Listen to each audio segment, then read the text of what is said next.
please? It's still going. We're having an echo. Everything seems to be ready. Are you ready?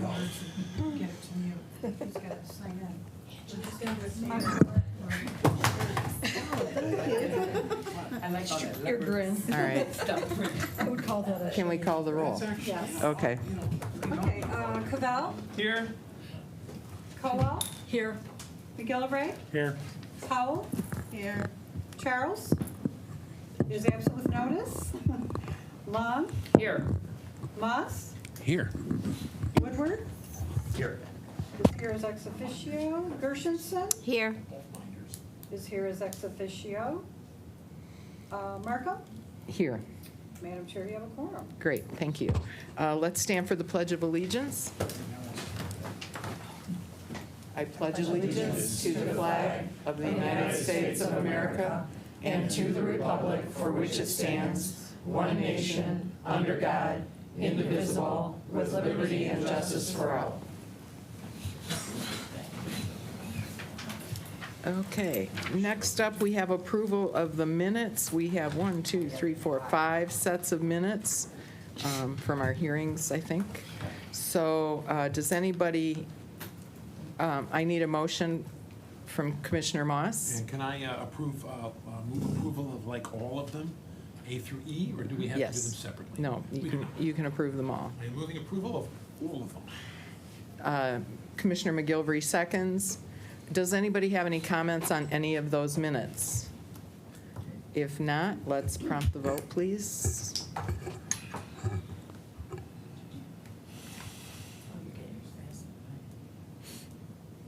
I should have voted no just for fun. You want to get out of here on some reasonable hour tonight. Don't be messing with me, Mr. Commissioner. I'm just kidding. I drove 4 hours for this meeting. I'm impressed. Thank you worth your while, yeah. Madam Chair, you have 9 yeas, 0 nays. Okay, excellent. Next up, we have approval of today's agenda. I need a motion. Commissioner Kowal, supported by Commissioner Long. And no comments on the agenda? All right, let's prompt the vote. Thank you, sir.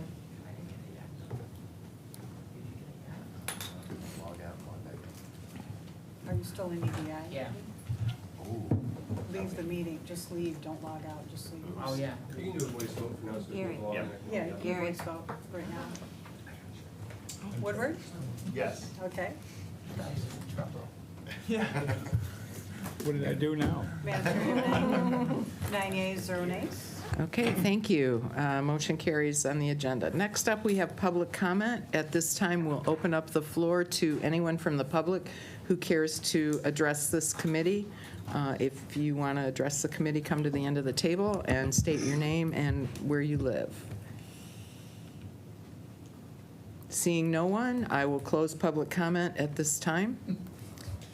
Next up, we have item number 7, communications. Item A is City of Madison Heights, notice of Madison Heights Downtown Development Authority informational meetings on September 6th and November 8th of this year, and our contingency report. I need a motion to receive and file. Commissioner Kowal, supported by Commissioner Cavell. All right. Please prompt the vote if nobody has any comments or questions. Okay.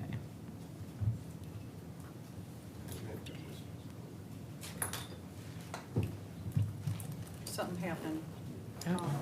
Let me try to prompt it again. Something happened. Sometimes that There happens you when you go. add someone in. If you could do voice vote for Commissioner Woodward. Okay. Woodward? Yes.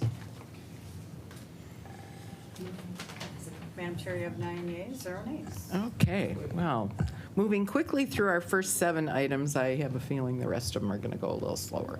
Next up, we have our department recommendations, starting with item A, CompuLink Management Center Incorporated number 008203, contract extension through 2027. I need a motion. Moved by Commissioner Gershenson, supported by Commissioner Powell. Good morning, Mr. Tim. Good morning, Commissioners. Mike Tim, Director of IT. This particular resolution is an extension of an existing contract. It really could be a sole source agreement because we're moving into a new phase with this particular vendor, but just in the interest of describing what this contract is, wanted to bring this forward. So Laserfiche is the product that we use for document management. So we've heard a lot about that in the budget hearings. In fact, we've got a discussion later on in this meeting where we're bringing some additional proposal related to document management systems. This platform handles all of the electronic documents. We're currently implemented in almost every department in the county at this point, including the courts. We have several projects that are in flight as well as project requests. It is a strategic platform for this document management function. Laserfiche as a product went through a competitive bid process 5 years ago and was selected as the strategic platform that we would be on. Laserfiche does not franchise out their support and maintenance. So similar to some other products, once we select that product and platform, we basically live with them providing the support and maintenance. So that's what this is to extend a new support and maintenance agreement for 5 years. And the reason for that is, again, the projects that we have in flight, the hundreds of millions of documents, literally, that have been stored in this application. This application also provides us a significant amount of flexibility. Many of you were involved in the CARES Act and the grants that we processed. $100 million worth of grants that we processed through this county to the CVTs, to charities, to small businesses. We used Laserfiche and very quickly built the applications for all of those grants. We built the routing for all of those grants to go through the review and approval, whether that was through economic development or fiscal services, through purchasing, to send the agreements to the recipients. So Laserfiche facilitated all of that. It is a very strategic platform for us, and that's the reason for this extension, is the maintenance and support going forward. So I'll be happy to take any questions. Okay. Does anybody on the board have any questions on the committee? If not, let's go ahead and prompt the vote. No. Against it. We shouldn't be giving official answers.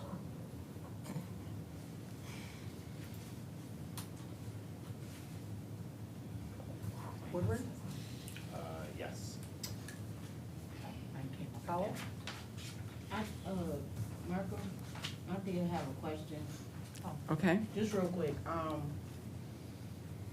Document management, so this is something that I see that probate clerk, a lot of the concerns they did in budgeting, this is gonna assist that with the document? Absolutely. Yeah, and There- we're going to there talk are- about that later, too. Okay. There's another item on the agenda that addresses that. Okay, thank you. Don't take my 3 votes. One vote only. I'm gonna do a third right now. It's on there. Madam Chair, you have 9 yeas, 0 nays. Okay, thank It's you. on my third. Thank you, Commissioners. That's all we need, Chris. It was a yes, though, so. Okay, next up is item 8B, approving the department leadership structure adjustment. It's the IT department, right? And I need a motion. Commissioner Woodward, supported by Commissioner Cavell. Good morning again.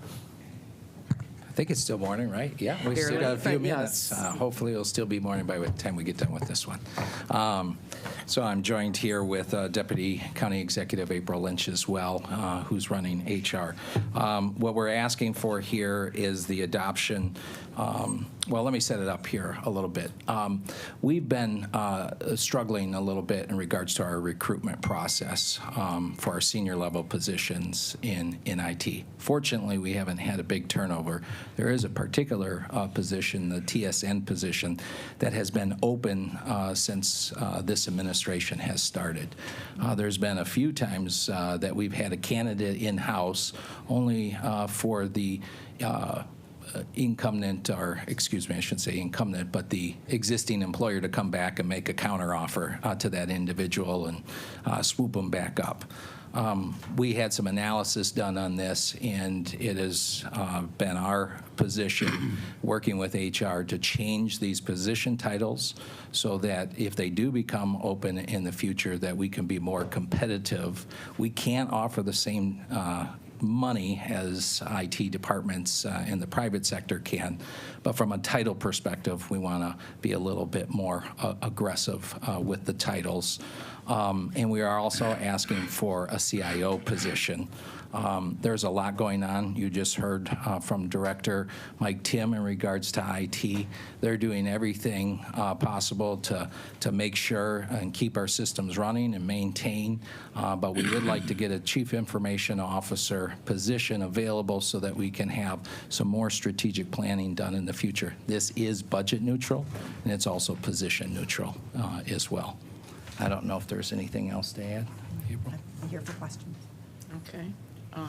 I'll open it up to the floor. Commissioner Powell, followed by Commissioner Moss. Even when we took over as Dems, took over as majority, one of our issues always has been the competitiveness of competing in the IT department with the recruitment. Is the things that we put in place, and you might have just said this, but I'm asking it so much. The answer is yes. I just want to make sure that if we are making these changes to that structure, that we are somehow figuring out to be competitive, because again, we're going to run into the same thing, that nobody's coming, and we know that that's the climate of what we in, Yeah. so we got to try to make it as attractive as possible. We're trying to make the salaries a little bit more competitive as well. We can't be as competitive as they are out in the private sector. So what is the So from a title perspective, and also from a range perspective on those positions.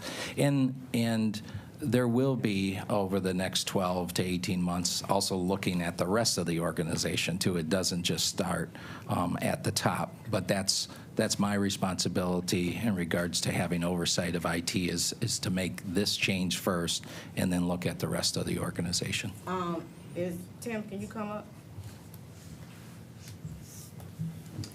I mean, because I'm going to say this.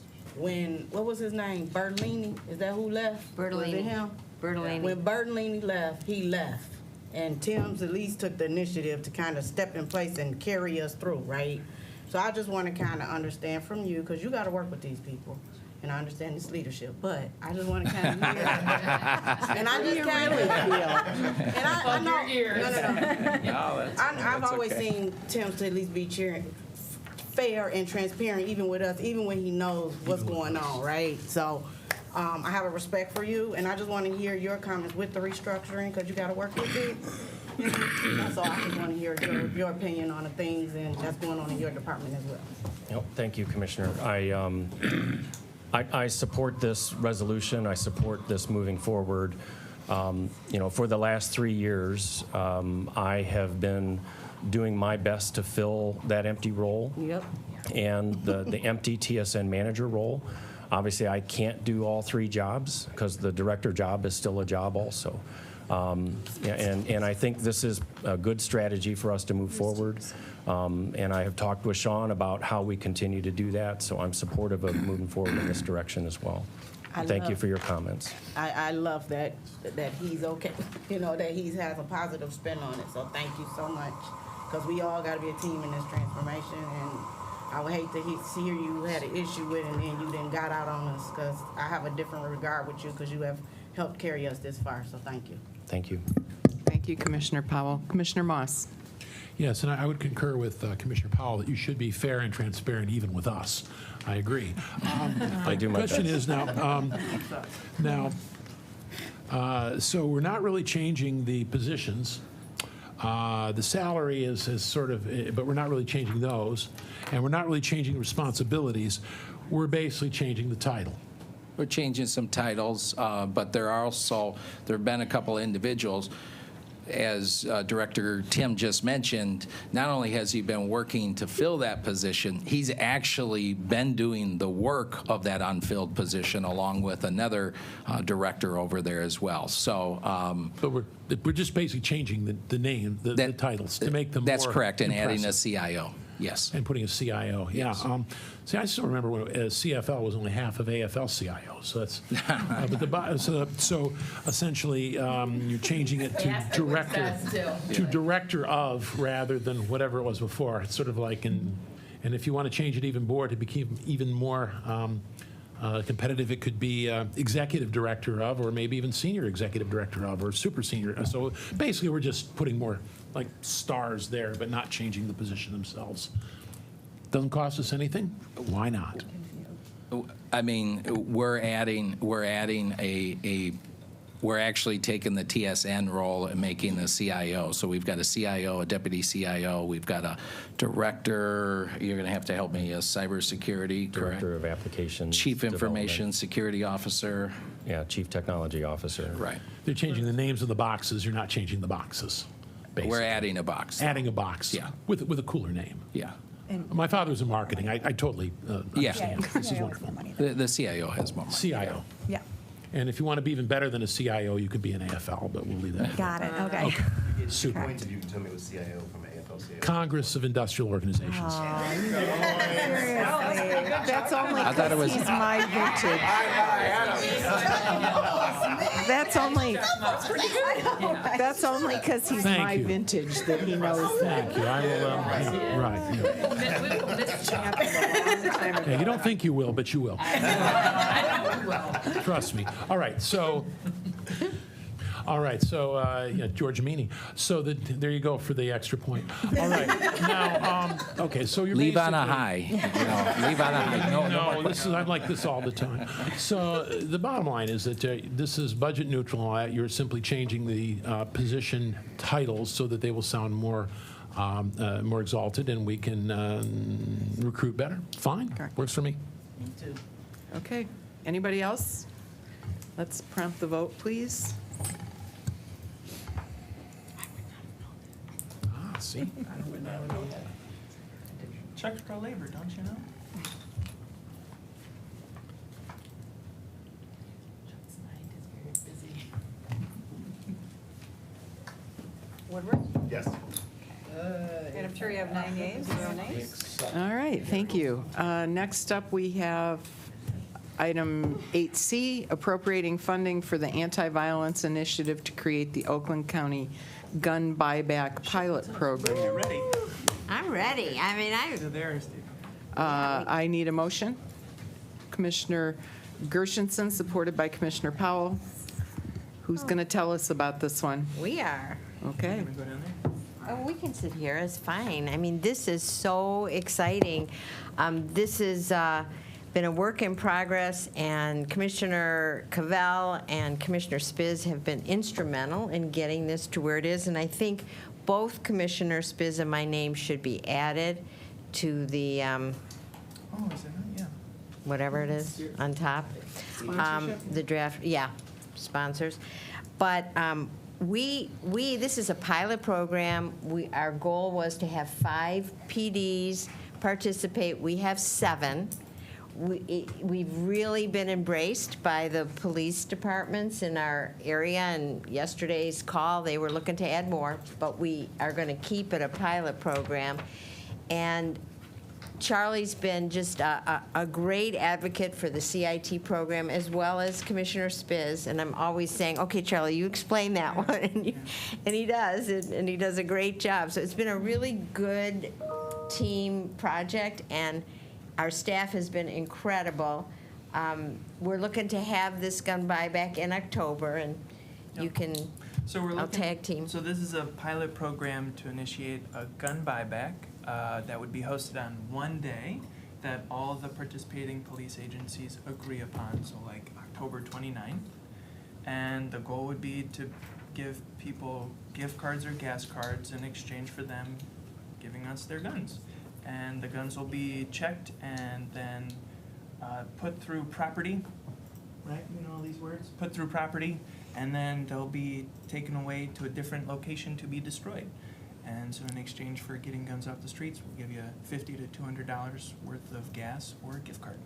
And the event's going to be held outside, which was something that I think the Chief Barron from Southfield added, that was such a good addition to the whole plan, so that nobody's walking in with guns to any place. They don't get out of their Drive up. car, it's in the trunk. They open the trunk because some of the guns could be loaded. And, we're looking to really Yep. provide as much safety around this event as And there'll possible. be like goodie bags, if you will, for gun locks, information about safe storage, information about programs like Moms Demand Action, Be Smart, No Future Without Today, which is the Oxford Kids. So there'll be a bunch of information and gun locks that you'll get after you get your gift card. And let me just add, I have to thank our chief of staff on this, but it is a grant that we're going to be giving to the police departments. They're running it. We're not telling them what to do. We're listening to their feedback, and they're all very excited about it. It's new for many departments, and we'll see how it goes. And in yesterday's call, you'll see here it's $5,000 grants per police department. When we were talking to the policing agencies, they said, well, it's going to take like $2,500 just for overtime, and then we'll have to buy gift cards. So we'd also like to request an upping from $5,000 per agency to $7,500 per agency. Is that an Which- amendment? Yes. So a total of $45,000 instead of $30,000. Okay, so we'll have to vote on the amendment. If you want to get the motion maker and the support for the amendment? What is can you repeat the amendment again? From $30,000 to $45,000. A one-time appropriation of $45,000 from so it's that one, now therefore be it resolved, Yep, the first now, therefore. To how much? 45,000. Oh, okay. From Madam Chair, point of order, would that not be a friendly amendment, being it's the makers of the amendment that are making, the original motion making it, that they wouldn't need to have We it like friendly. voted on? I mean, it's clearly friendly because you're making it yourselves. Still an amendment. That's fine. Anything to move the meeting along, if we're all in agreement. Okay, so Cabell, I think the amendment's still an amendment though. So Cabell And I'll second. Gershenson supported. Only on the drive back. Commissioner Powell? So, the police stations that are listed, that are involved in this, will they be taking guns from anywhere or just the residents within their actual cities? Well, the interesting thing is that it's anonymous.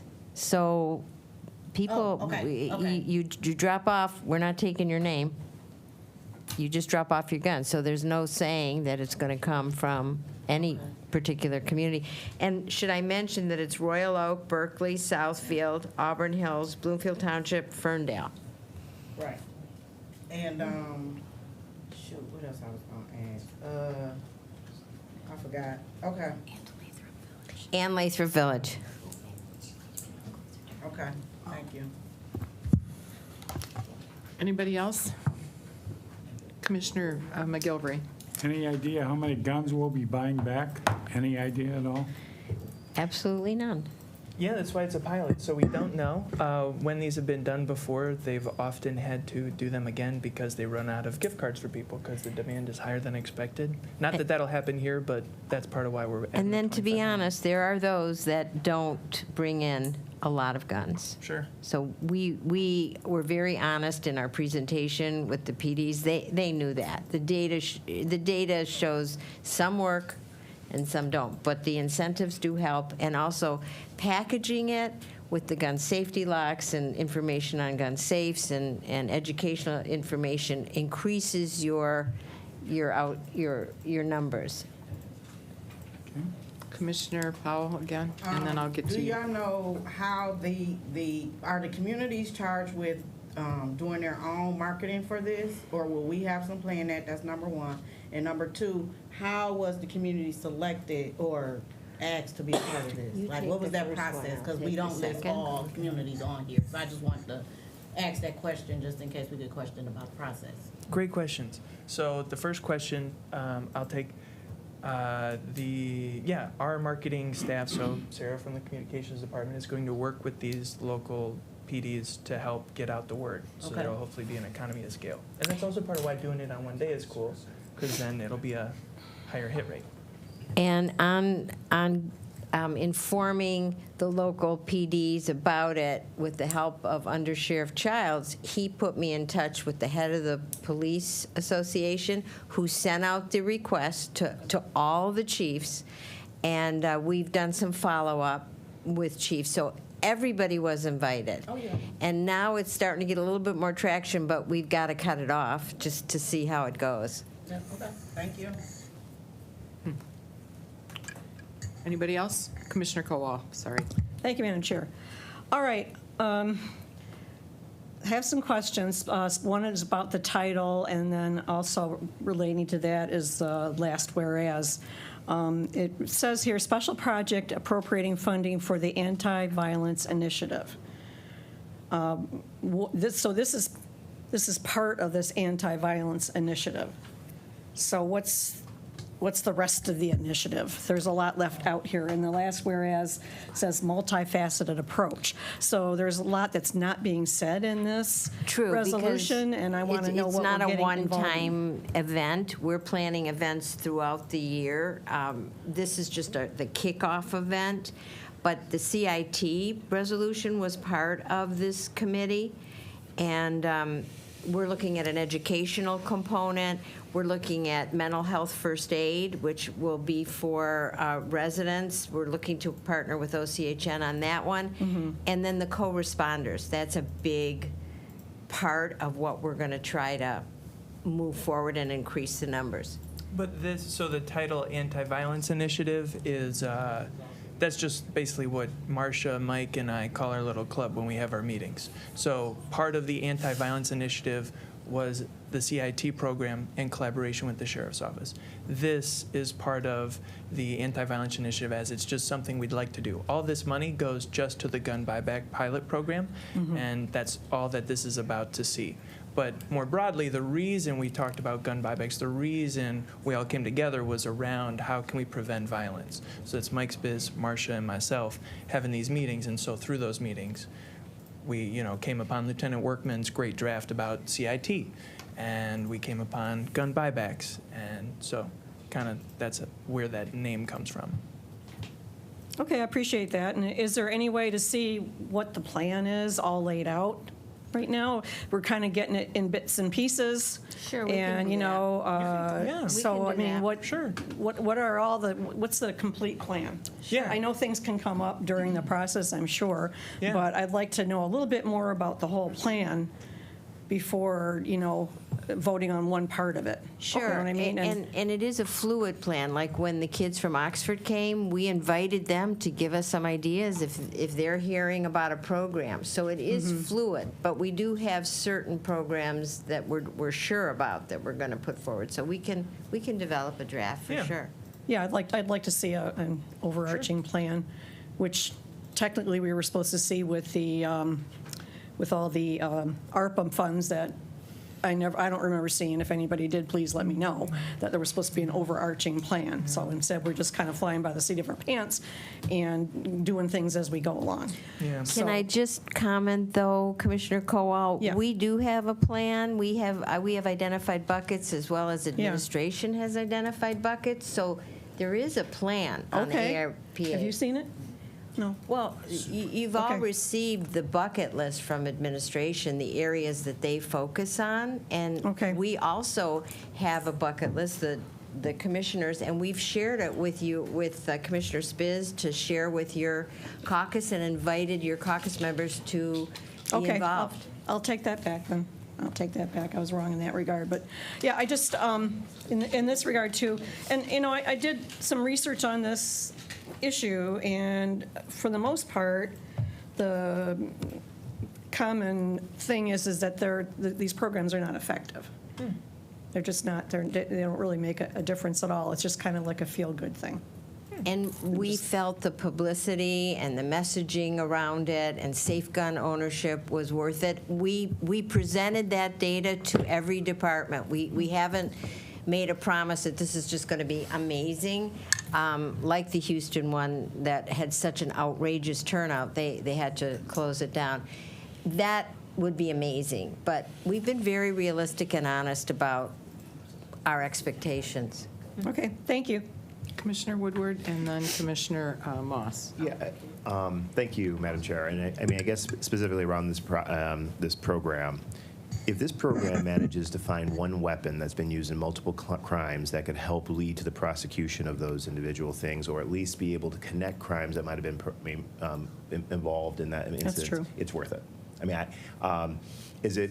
mean, is it by itself going to end gun violence? No. When we talk about responsible gun ownership, we talk about the importance of locking up weapons. We talk about, passing out gun locks and helping, advancing the priority of using gun locks so that most of the accidents of gun violence happen within the home, and if there's a way that if it just on the margin has a slight ability, I think this is a great example. I want to applaud everyone who's been working on it, working with our local law enforcement to get the word out, stand together with law enforcement to take this step to try to make our community better, realizing that there's all these other things that we also need to be doing. So I support it. Thank you. You bring up a really good point, too. Excuse me, Commissioner Moss has the next. I'm willing to defer as it did back and forth while they're discussing this one issue. Good look at. Thanks, Chuck. You bring up a good point. Yesterday on the call, we had a pastor who was on who told us about how when people attempt suicide, they have a 90% completion rate with a firearm, and that 75% of all completed suicides in America are done with firearm. So, right, it might not reduce violent crime, but it definitely does what you were saying, Chair. Commissioner I Moss. remembered that fact. That's Historical, youth. right? Yes, I'm sort of side thing. Commissioner Cavell, you mentioned the Anti-Violence Initiative is the name of your little club, you said. Those were your words. Who is on this little club? Marcia. Commissioner, myself- that would be Commissioner Gershenson? Commissioner Gershenson, myself, and Commissioner Mike's Biz. Okay. And then staff And support it's a from the little club at- sheriff, and it's- No Future Without Today, Moms Demand Action. Who else is in this resolution? Okay, but what is yeah, your follow-up a bunch of folks. question? No. So you're meeting regularly? When are you Every meeting? couple weeks, yeah. Every couple of weeks? Okay. Completely divorced from whether this is good or bad. I think you're possibly having a little club. This is official. It's talk about spending money. You should be aware that you might be running into problems with Open Meetings Act issues, having a club, if you will, and you don't want to do that. And so if you're going to have a group of commissioners meeting to decide policy or to bring things forward, you're going to have to post it. You're going to have to do those things. So, yeah. It is. Maybe Dave It can is? answer this Yeah, one. let- Maybe let Dave talk about yeah. this one, because So, This has been- I I heard didn't- that was described as We heard such. I would say that this amounts more to a study group of fact-finding, of bringing information. The deliberation on the policy comes back to this body, which is appropriately posted. This has been mostly getting research, talking, working with the sheriff's office and local law enforcement. This group of policy leaders, and I applaud that they've stepped up to, kind of gather this information for us. They are not a deliberative body by themselves. They don't have decision-making authority. They do not have independent policy-making authority. They bring said policy forward, and we talk about it like we are doing now in a public open meeting. Indeed, Mr. Chairman, I just think it would be, you would not want to have to find that out through a court case. So I'm just saying, if you're going to, if it's an official body doing official stuff, Study group. I understand, you can call it whatever you want. look, Chuck, if you want to be in the club, you can come. No, I'm not. It's not a club. Not a club. I think that's the point here. I know, but Stop using I would, words. I would. feels excluded. No, I don't feel it. I would advise Commissioner Cavell, Commissioner, I would advise you not to use that word. And in fact, I would advise you probably to defer to him to talk about it before you talk yourself into trouble. Okay. All right, thank All you. right, let's move on. Okay, anybody Chair. else? Commissioner McGilvery. I heard another city added that was Berkeley, and it's not in the resolution, so that should be added as well. Okay. Anybody else? I had 2 points. One is you can't prove a negative, which is if somebody doesn't kill themselves or shoot the kid next door or whatever, because a gun got turned in, we'll never know. But I think that's really, the statistics are, the more guns that are out there, the more gun deaths there are. So this is really trying to address that, even if it's just a ripple in the pond to get started. So I support this to see if we can make it work. Fundamentally, I believe in that math that says if we could get guns that we shouldn't have out of circulation. Truth is, a lot of the guns that are going to get turned in are not the ones we really want, right? But they are going to get turned in. When I had to clear out my in-laws' house a few years back, lo and behold, in the basement, we find this big old shotgun, you know? We weren't gun owners. I don't even know why my father-in-law had it. So I wanted to get rid of it. And I called the local police, and they were like, well, we don't normally do that kind of thing, that you turn in this gun. They did eventually take it from me because I was like, you know, I don't want it. I don't want it around my kids. I don't, you know. So I applaud the fact that we're trying to start this process. Relative to that statement I just made, after that day is over, what if somebody says, well, I wish I'd known about that? Can they go to their police department and turn in a gun? Or are we going to educate, you know, across the county that this is the kind of thing that, you know, what comes next after that one-day deal? So, but I am in support of it. So with that, if nobody else has any other comments, let's prompt the vote. Madam Chair? Yes. Just a point of order. Oh. We currently have an amendment on the table, and Commissioner McGillivray, to change the amount, Commissioner McGillivray also added that he wanted to add City of Berkeley. The City of Berkeley, to the right. resolution. So do you, Can that all be in one friendly amendment? Sure. Okay, let's do that. So we'll add that in there. Right. Okay. So then we vote on the amendment? We can vote on the amendment. Okay. The So with amendment, the addition of Berkeley, will there be the 45,000, does that cover that? Counted? Yes, Okay. yeah, it can be all incorporated if there's no objection. she's asking Basically, was, that's the does the motion. math The work motion if is we add Berkeley back 45,000, in? including the word, the City of Berkeley in the original motion. Right. Okay. So let's prompt the vote on the amendment? Oh, on the main motion? Main First. motion. We already have the motion on the main. This is amending the resolution, and then we'll come back as amended. It's a friendly amendment. Why do you need a? Well, an amendment is an amendment. You still- Let's just do it. Okay. Yeah, you're right, an amendment? It's in the record that Is an way. amendment. Yeah. What?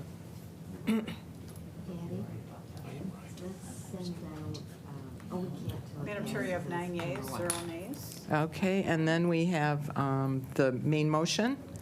So no other comments. Let's prompt the vote No? on the main motion, resolution, as amended.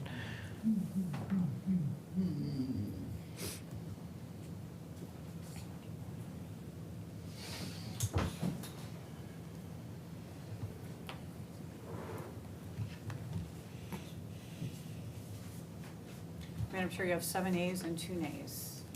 Okay, thank you. Motion carries. Next up, we have item, let me go back to that page, 8D, City of Clawson Farmers Market sponsorship. I need a motion. Commissioner Gershenson, supported by Commissioner Cavell. Is there somebody here who can talk to this? Commissioner Gershenson. I would be happy to, but I have not been prepped by Commissioner Lubes, but I know she was instrumental in developing the Clawson Farmers Market, and this just adds some necessary money to publicize it and to secure the event in the community, but is there anything else I'm missing? No. So it's just an effort to propel this farmer's market in her community. Okay. Anybody have any comments or questions? All right, let's prompt the vote, please. 10,000, right? Yeah, it's 10,000.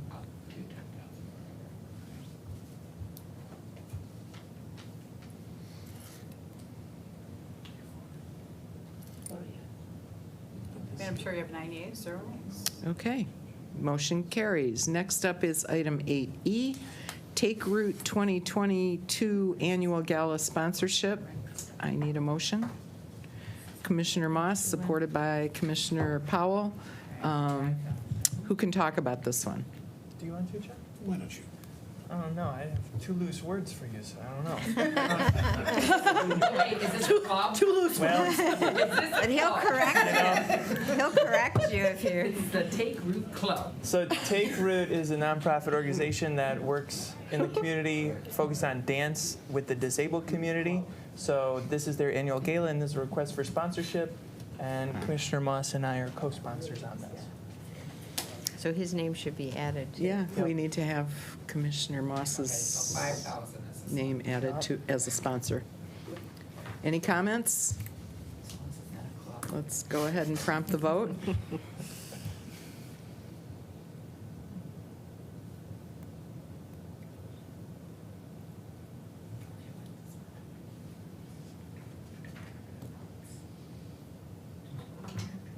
Madam Chair, you have 9 yeas, 0 nays. Okay. Next up, we have item 8F, demolition of the former electroplating services company buildings. I need a motion. Commissioner McGilvery, supported by Commissioner Gershenson. Madam Chair, you want me to talk about it? Commissioner McGilvery, yes, absolutely. Yeah. In the demolition of the building, which was being done through Eagle State, they found more contamination than they originally thought. So they had to take up all the footings from the building because they were contaminated, and then replace all the dirt all the way around the footings and the whole. So the cost went up by about $40,000. So Can you maybe tell us, like, what building's being what building's being demolished? oh, I'm sorry. It is the Green Ooze building in Yeah. Madison Right. Heights. Plating, I guess it's called. So that's what it's for, and so we're taking $20,000 out of the commission fund, and then the administration is paying the other $20,000 to offset those increased costs. Thank you, Commissioner. Anybody have any comments or questions? If not, I would like to comment. This is a perfect example of your government at work for you.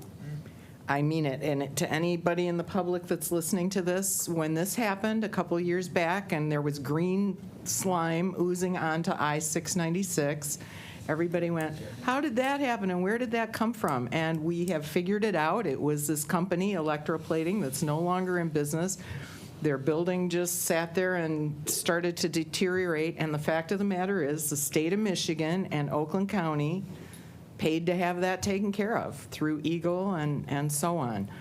When people say, oh, government doesn't do anything for us and our taxes are too high, we're glad when we're available to clean up these environmental hazards that, you know, could potentially affect a large part of the population.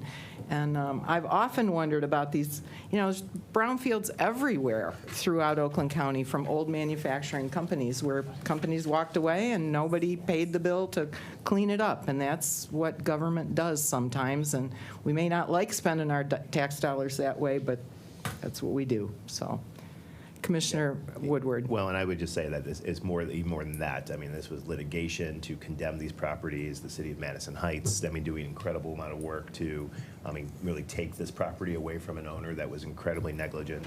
This speaks to like polluter pay policy, all these types of things. Clean it up, moving forward. It was really a demonstration of incredible partnership at all levels. Right. Even this last $40,000 where the Board of Commissioners came up with 20 and the administration came up with 20. It's a partnership to try to really finish this up. So you're right. It's a good example of that. Anybody else? Okay, let's go ahead and prompt the vote.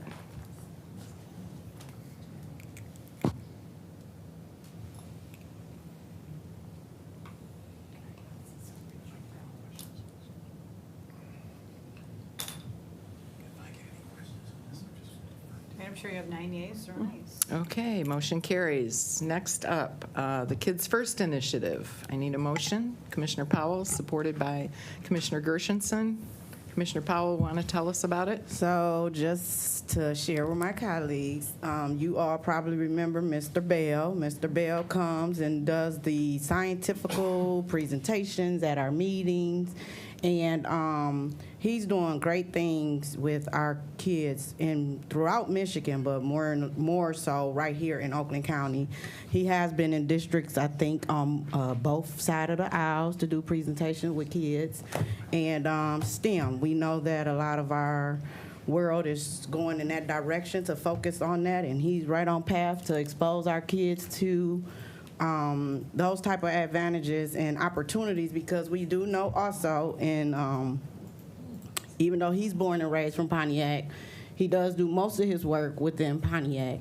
A lot of those kids are not afforded the opportunity to even see things like this. So if we can continue to support him and allow him to bring this exposure and these opportunities to our kids, it'll just help them in the long run. So I hope that I can gain your support in supporting his organization.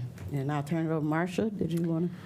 Well, I mean, I've been friends with Mr. Bell for many years now, and so this is so exciting to be able, I'm very grateful to the Special Projects Fund, which we allocated $1.3 million to, and gives us the freedom to really support worthy residents that are working to empower our kids. And he goes, like Angela said, he goes all across the country, but his focus is in Oakland County. So he's extremely excited. He just did a big drone project, too. He always doing and something. keeps us up to date on what he's doing. And he's just a fine representative of humanity. And I'm so thrilled that we could offer him this support, his organization. Anybody else have any comments or questions on the program? All right. Commissioner Woodward. Yeah, I mean, support. I mean, what Mr. Bell's been able to do to spark this is great. Yeah, more of a specific question. These are kind of like through everything, and maybe staff can work on this. Like when we say execute the required interlocal agreement, I assume the agreement's with Kids First, which is not a local entity. So it might just be a cut and paste thing, but it should be to enter the contract with Kids First. Okay. So. Absolutely. Mike Keys, one of the members of the BOC staff. We can absolutely take a look at that to make sure, as the commissioners know, when we do enter in these agreements for special projects, we review them with Corp Counsel. There are a couple different formats of them, if they're interlocal agreements or with an entity, so we'll make sure that's resolved. But that's one of the reasons we do it this way, is so that way after it's approved here, it still goes to Corp Counsel and through the purchasing department, things like that. So. Great. Thank you, Mr. Keys. Anybody else? Questions or comments? Let's prompt the vote.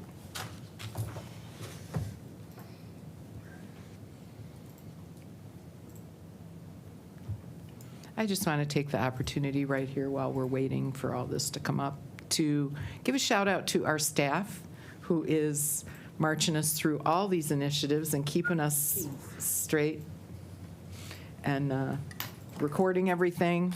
It's a big job. Thank you so much. And I'm sure you have 9 yeas or nays. Excellent. Okay. Next up, we have item 8H, the Waterford Riverwalk project. I need a motion. Commissioner Gershenson, supported by Commissioner Kowal. Who knows about this one? Commissioner Joliet's actually with us virtually. Hi, guys. Oh, hi, Commissioner Joliet. Hey. Tuning in. So just a little background. Waterford has had a Riverwalk for many years, and within the last probably 8 years, they've really been working to bring attention to it and to expand, leveraging local partners to make this happen. And they were recently able to secure an easement with a condo association to connect the Riverwalk to the Drayton Plains Nature Center. For those of you that aren't familiar with that, it's miles of trails, and it does follow the Clinton River. So they are looking for funding to come up with engineering plans to go secure the funds to actually make this, to do the connection physically. So it's a three-way split. Waterford Township will be picking up $58,000, Parks and Rec through the local grant, $58,000, and then asking for the Board of Commissioners special project, $58,000. Okay. Commissioner Woodward. Yeah, and I want to, applaud both Commissioners Joliet and Nelson. This really speaks to trail build-out. It is one of the hardest things to get funded is the preliminary planning or engineering of whatever this is, whereas philanthropic dollars and other dollars are much easier to come in to build it.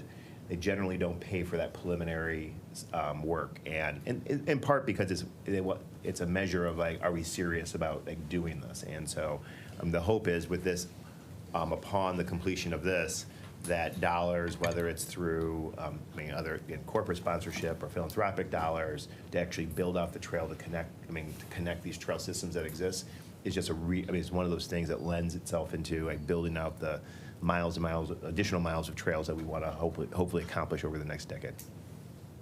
Thank you, Commissioner Woodward. Anybody else? Questions or comments? Commissioner Cavell? How many miles of trail will this help create? The Drayton Plains Nature Center, I want to say that they have 3 to 4 miles, but beyond that, it connects to the sidewalk system within Waterford, to the library, to the civic center. It actually could go to Waterford Oaks. The kind of endless, but in terms of the nature center itself, I want to say 4 miles of trails around ponds, and it does follow the Clinton River. Okay. And which connects to even a bigger in the network of center trails. of Oakland County, which is M59 and Crescent Lake Road. Gotcha. Just wondering because of our, we're 300 miles behind our 400-mile trail goal. So this gets us 4 more miles there. Love it. Thank you. Anybody have any more questions for Commissioner Joliet? If not, let's prompt the vote, please.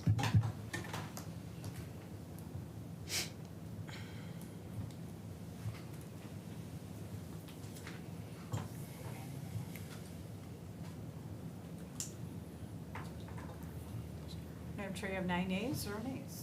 Thank you. Thank you. Motion carries, yeah. Next up, we have item 8I, sponsor the Center for Employment Opportunities Barrier Resolution Fund and Advanced Economic Mobility Opportunities for Returning Citizens. I need a motion. Commissioner Powell, supported by Commissioner Cavell.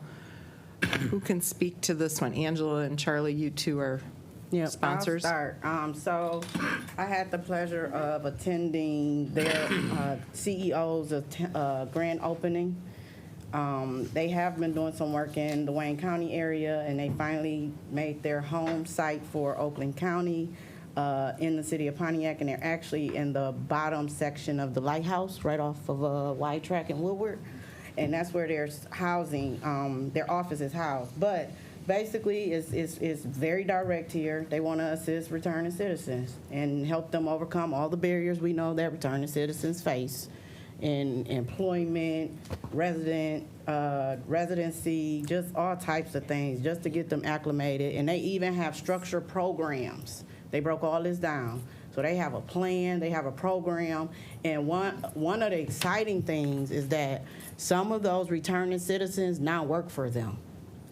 They're in these leadership roles to help others get through it. And what better way is that when you actually see people who went through this program and you can follow, and that is that mentor or leader to just still bring confidence to that individual who's facing the barriers, that patience is the key, but you can get there too.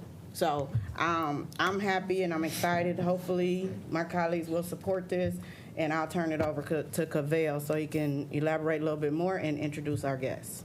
So here you have Olu, who is the director of the Center for Employment Opportunities Pontiac office. So she's here to answer any questions you might have. Can you pronounce your name for us again? Because he said that real Pull the mic up fast. close, too. Thank you. It's Olu. Okay. Yeah, Olu Martins, and thanks for having me here. Just to add to what Commissioner Powell said, CEO, Center for Employment Opportunities, we are a nonprofit organization, and we're focused solely on individuals returning home from incarceration, returning into the society from incarceration, whether it's parole, probation, any form of justice involvement, so pretrial as well. And our entire goal for these individuals is to help them assimilate back into the society without recidivism. So, and how do we do that? It's just employment, getting them full-time, paid, self-sufficient employment. We have two ways that we go about that, and I know I don't have a lot of time, but I will make this quick. But two ways that we do go about that is with our transitional jobs, which transitional jobs right now we're contracted with MDNR, Michigan Department of Natural Resources. However, those are short-term transitional jobs. Our goal is long-term employment. However, to get our participants to long-term employment, there's a lot of barriers that all of us regular citizens don't experience that they do experience that we want to be able to tackle. Commissioner Powell mentioned housing. Housing is a big barrier that they experience. Transportation, as simple as birth certificates, just getting, we've had citizens or residents of, because we only service Oakland County right now, we've had people come to our office who've been incarcerated for 30 plus years, don't have a birth certificate, don't have a social security number. And it's things like that that prevent them from getting, because that's I-9 compliance, from getting the employment that they need. And those are the kind of things that we would like to be able to do with this request for funding, be able to do with these individuals, is get them the help they need to get that employment. And for some people, because there's the additional part to that, which is the upskilling and mobility, what that is the skills, because we deal with individuals who probably don't have a high school diploma, don't have a GED, would like to do, or while they were on the inside, did vocational training, they know how to do carpentry. How do we develop that? How do we develop welding skills? How do we develop CDL? So those are the kind of things that we'd like to do with this, upskilling and eliminating barriers. And I'm happy to answer questions. Thank you. I think Commissioner hot Moss seat. has a question. Not so much a question. I know that this issue, we've dealt with the old prisoner reentry and things like that we've tried to address. I applaud what you're doing. I think it's very necessary, and people get out of prison. They shouldn't just be left to flounder. And so I applaud what you're doing. We're very happy to support it. Thank you. Okay, anybody else have any comments or questions? If not, let's prompt the vote, please.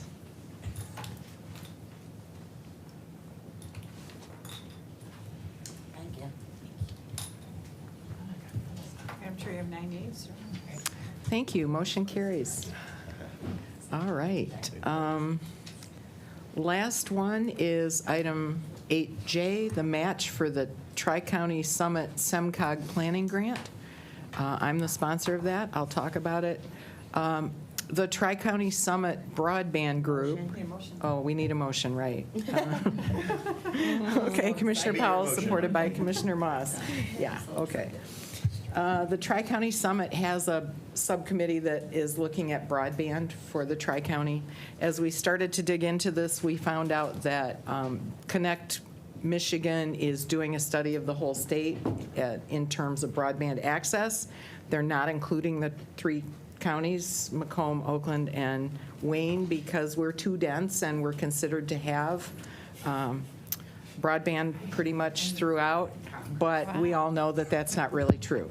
Okay, so what we have done is this committee is looking at trying to find out what the gaps are in Oakland County. Where do we have internet access? Where don't we? And how, what are the levels and so on.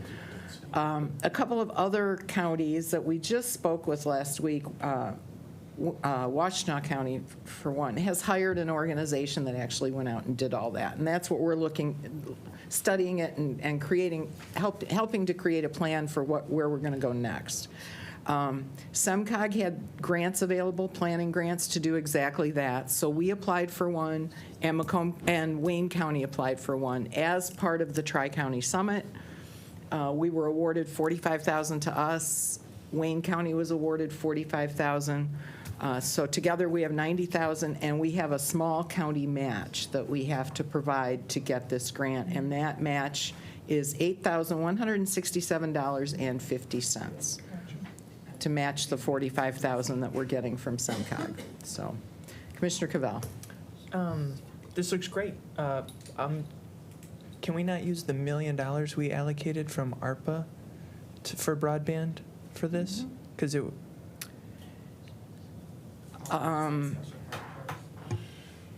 Yes, when we want to spend more money. But right now, we don't even know what we don't know about broadband and what we need to do with it. So this is really stepping back from that and saying, can we do the study? Now, should this 8,000 come from the ARPA million instead of special projects? I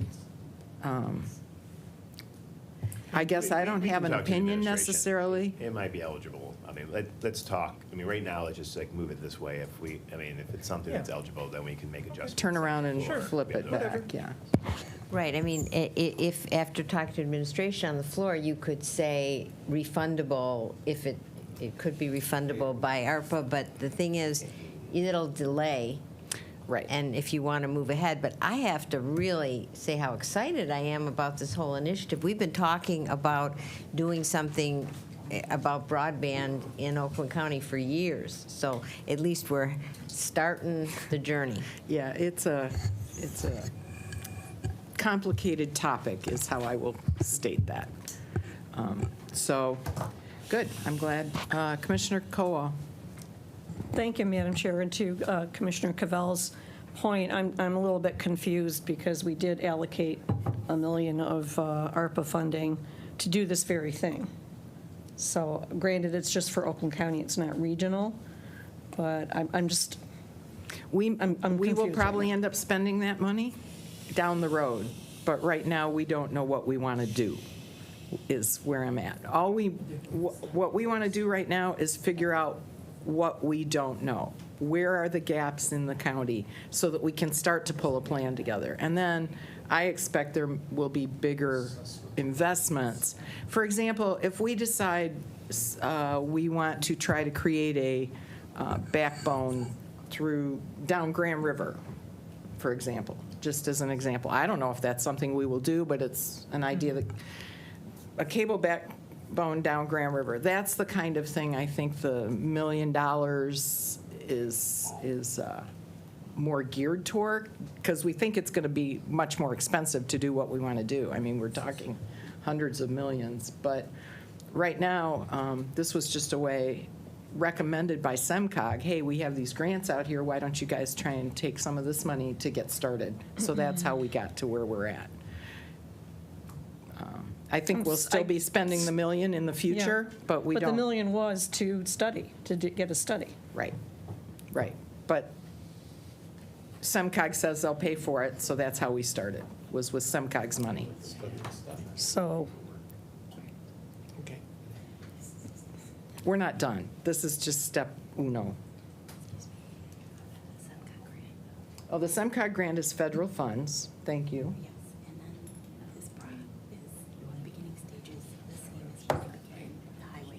Okay, my chief over here. They did talk about that a couple of days ago when we met as a group with the other counties.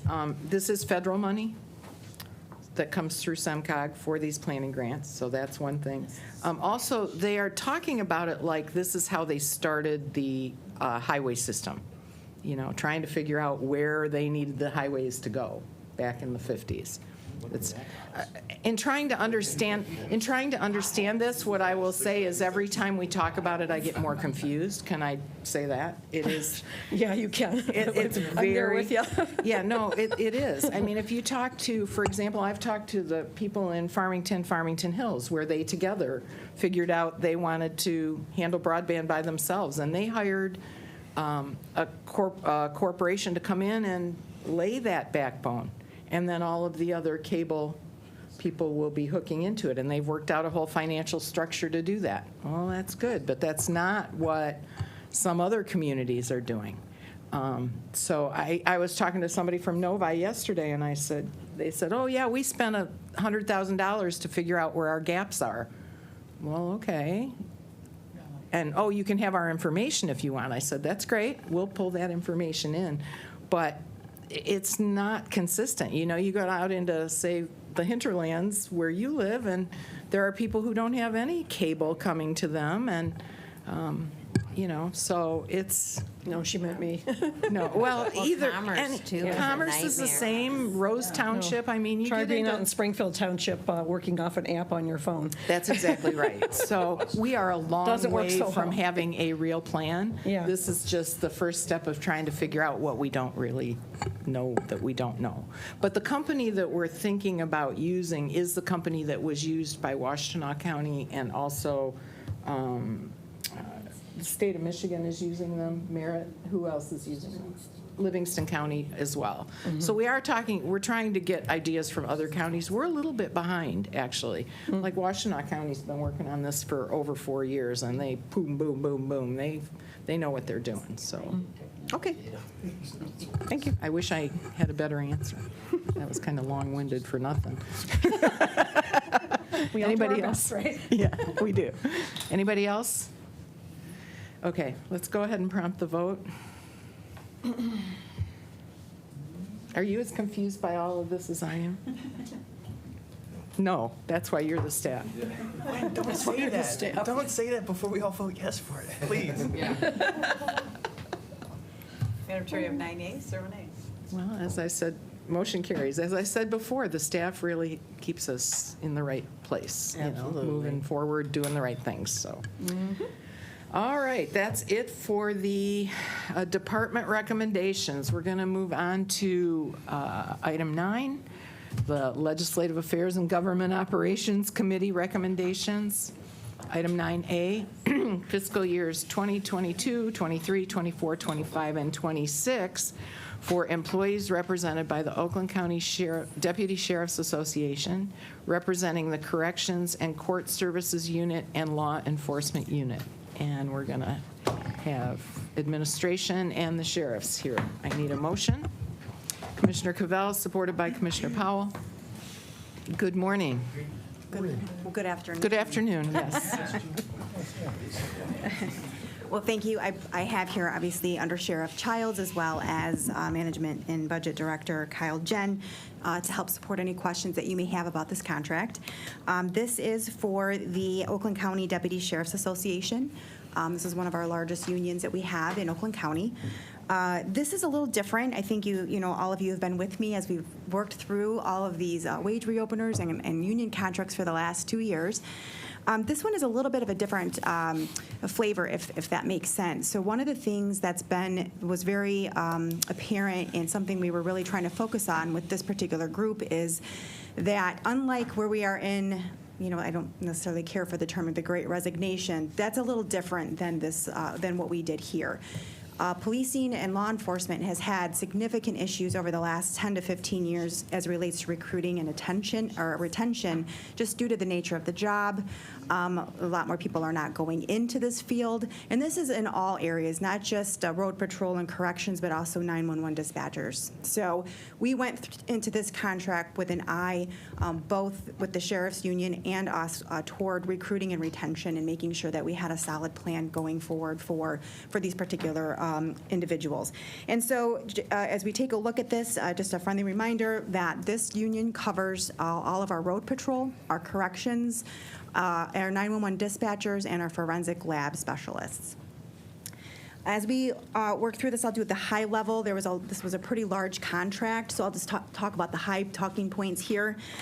We did focus on 3 particular areas. We focused on wages and retirement and some other adjustments that they needed within their classification system to work best for their department. As it relates to wages, they received a 5% for the year 1, 4% for year 2, 3 for 2024, and then a 2 and a 2 at the Me Too. The other thing that we did for 2022 is worked with them for what's called a retention bonus that is actually carried over in 2 fiscal years, one half in September and half in October. I'd like to talk a little bit about that. So the 5% wage for 22 is actually retro. So they should have, if had we been able to come to an agreement in October of 22, it would have started then. So we'll go back and retro their 5%. And the retention bonus was important for a couple of reasons. One is that we currently have recruiting bonuses for these positions right now at the same rate of about $3,200. It's not that's becoming quite. Everybody across the state and the country has been doing recruiting bonuses. And so one of the things that we want to look at, because of how many people we were hiring, you have individuals working side by side for those that are coming in with a $3,200 bonus. We also wanted to make sure that those folks who have been working the overtime, the empty slots, they also, that we do a good job of retaining them as well. So that's where the bonus came from. Now, those that did get a recruiting bonus will not also get the retention bonus. So it would just be those who have been here. So that's where we are on the wages. The other key component here that we really focused on was the retirement. So we were one of the first we were one of the first in Oakland County to move away from the defined benefit, which is what people consider a pension, to the 401 plan. I believe that stopped in 1995. And so one of the things that is interesting here in Oakland County is a lot of communities followed suit with that, moving away from pension, but a lot of them didn't. So now we're also competing with some communities that continue to have a pension program and some that are still, and those with the 401. So one of the things that we wanted to take a look at was, are we competitive? Are we top of market for that? But also realizing that our law enforcement personnel tend to retire between 10 and 15 years earlier than the average person, just due to the nature of their job. And so throughout this 5-year contract, it will end the 5 years. We ramped up through the years where the county will contribute 14%, and they will match that up to 6%. So it's a 20% contribution. So when you do that and you look at that in comparison to those that may have a pension, it's much more in alignment now if managed appropriately. So with that, too, you'll notice here that in the past, we've often done a 3-year contract, and we've moved it to a 5-year contract to allow us to get that flexibility, to get that comprehensive wage and retirement package, but then also to help us as we have those CVT contracts. And so we're often behind the 8 ball. So you negotiate a new contract, and now you're already knee-deep in a contract. So this will help us already know what the contract cost will be when you move into the next 3 years. The last couple of things is a little bit, one of the things that was interesting is, because we're set up to have road patrol and corrections officers, that there is a continuous overlap. So our road patrol actually covers all the correction spots that are open within the jail. And one of the things that was important to the group, to the employees, was getting them at the same classification rate. And so one of the things that we did is now they're all blended, and so they all make the same, whether you're on road patrol or corrections. I said that correct, right? That was very important to them to be able to do that. Those were the high marks. I know there's more in here, so at this point, I think I could just leave it open for questions. Commissioner Moss, followed by Commissioner Powell. Yes, so looking at this, it's 5% in 22 and 4% in 23, so that's 9% over 2 years. Mm-hmm. Is that going to be enough? I mean, the current inflation rate's running 8.5. So this is only 0.5% over inflation. Once again, is this going to be enough? That puts them at the top of market. I think for now we're good, especially when you add in the extra to the 401 and the other retention bonus and things of that nature. I think. So what is the total then? For what? Well, you say that's over the 9%, adding in those other things. Because I'm looking at a rate of inflation and right now, and Sure. we want to give people raises, not simply just keep them current purchasing power. So I believe we have the 9% over the what you have here, and I believe that the retention bonus is another 5%. Another 5% over. Okay, so it's 5% over, that's the retention basis. Okay, so instead of giving a 9% raise, it's considerably less in reality because of the rate of inflation. I'm just thinking, everyone's going to have to start thinking in those terms again. Right. No, and that's what we took into consideration. What we were looking at. So we when you look value- at 5, 4, and those are because they're getting a 4 in the Right. So we value our employees. We're going to have to start talking about real wages and real. Okay. Thank Sure. you. And this does put them, when you look at the average, it does put them at the higher end of where we are with the locals. Thank you. Thank you, Commissioner. Commissioner Powell. So I did have brief discussion with a couple sheriffs that work in my city, and I do know that, and y'all may have to elaborate a little bit because they were talking a little fast, and I was just like, okay, I have questions, right? Going from the 3-year to 5-year, that was a concern of the sheriffs that I talked to. So I want to get a better understanding of how did we come to that decision to allow that from this 3-year to 5-year? And then you did say that we went from a pension, we're going from a pension to a structured retirement plan. Can you tell me the pros and cons in that, because that was another consideration. But overall, I would say I am happy that we are trying to do something, because some of our sheriffs, they're leaving right now. They're leaving. And they are getting taken from other areas that are offering better things. And so we have to compete or figure this out so that we can keep our sheriffs here.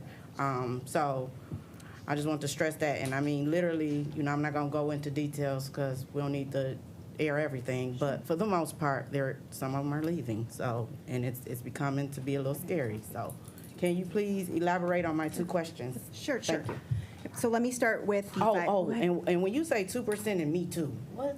So that if we get anything higher, if the GSI goes any higher, like let's say that we approve in 2025 a 5 or 6% pay increase, then they would get that as well instead of the 2. Got it. To make sure that they're all in it. Sure. Thank you. That was a slow moment for that. Sure. So, I mean, I do think it's important, too, that, we were all sitting at the table together and came up with the tentative agreement, and, they ratified that. So when we left the table and they ratified, that we all were in agreement that this was the best move moving forward. But the 5-year was to allow us to be able to continue giving them, the extra benefit of that 401. So when you look at the last 2 years, we really ramp up. So they had 3, it's kind of interesting, they have 3 classifications. So they have, or 3 different units. So you had, so this is another thing, is there was an equity not only in the pay, but also in the retirement for the corrections deputies. So we had to move the correction deputies up as well. So we focused that on the first year along with the pay increase and the retention bonus. And then you see throughout the years, we add in, we have a couple 2% increases into their 401. So it was to allow us to smooth that out a little bit and make sure that by the time that this was over, that we were in that place. I mean, 20% is unheard of. I don't know if anybody in the state has a 401 at a 20%. So back in 1990, is it 95 or 96? 95, 94, somewhere in All there. right, so you don't know the actual one. somewhere in there. That union negotiated out the pension. So the pension has been gone for, 20, 30 years. So, but they haven't really adjusted their 401. And they also have a contribution match to their 457 of about $2,500. Okay. Commissioner Cavell. Thank you, Chair. Hey, the 5% increase they're getting this year is also part of the budget when we're rolling in the 5%, or is that an additional 5%? No, they're different. So they get the 5 for the current year we're in. Starting in October, they'll get 4. And then they get 3, 2, and 2. So they get 4 instead of the 5 that is going to be. Right, because the 2020, this current year, the non-union got 1.5%. Gotcha. Okay. And you mentioned the amendments to contract. Part of the reason for making it a 5-year thing is the amendments to contracts with CVTs. Speak up, Commissioner. Oh, my bad. So have we talked to the locals, or is that important in this process? How do we make sure that added cost is incurred at the appropriate amount? Do one of you want to take that, or do you want me to? I would say that. Either one, they didn't want to talk over each other. I would say that we have the contracts with the CVTs, and when they reopen in 3 years, at that point, they've already been advised to some extent that there's going to be an increase in their contract costs. So the That will county's- recoup the cost. So the county's eating it for 3 years, and then we'll open it up and then make it whole, or, yeah. Well, so historically in practice, that when like a new contract for the patrols gets instituted, the contract gets trued up. And so any additional cost that was borne by the county gets captured, in essence, kind of paying us back for that increase. Okay.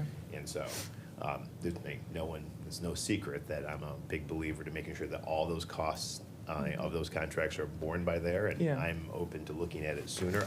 At the same time, recognizing that the communities need time to make adjustments. In Lago, may I share it? I met with the supervisors, the Oakland County supervisors earlier, and some were definitely aware of this conversation of kind of what some of these costs incurred were, and so internally they're planning for it, and I think when this is ratified, I believe that we'll be communicating like this is on the horizon. Yes. So if you need to make adjustments to be able to afford this, I mean, you have time to do it. When exactly that happens, I mean, the sheriff's position prefers to in the next 3 set, based on revenue to the county. I'm probably a little sooner.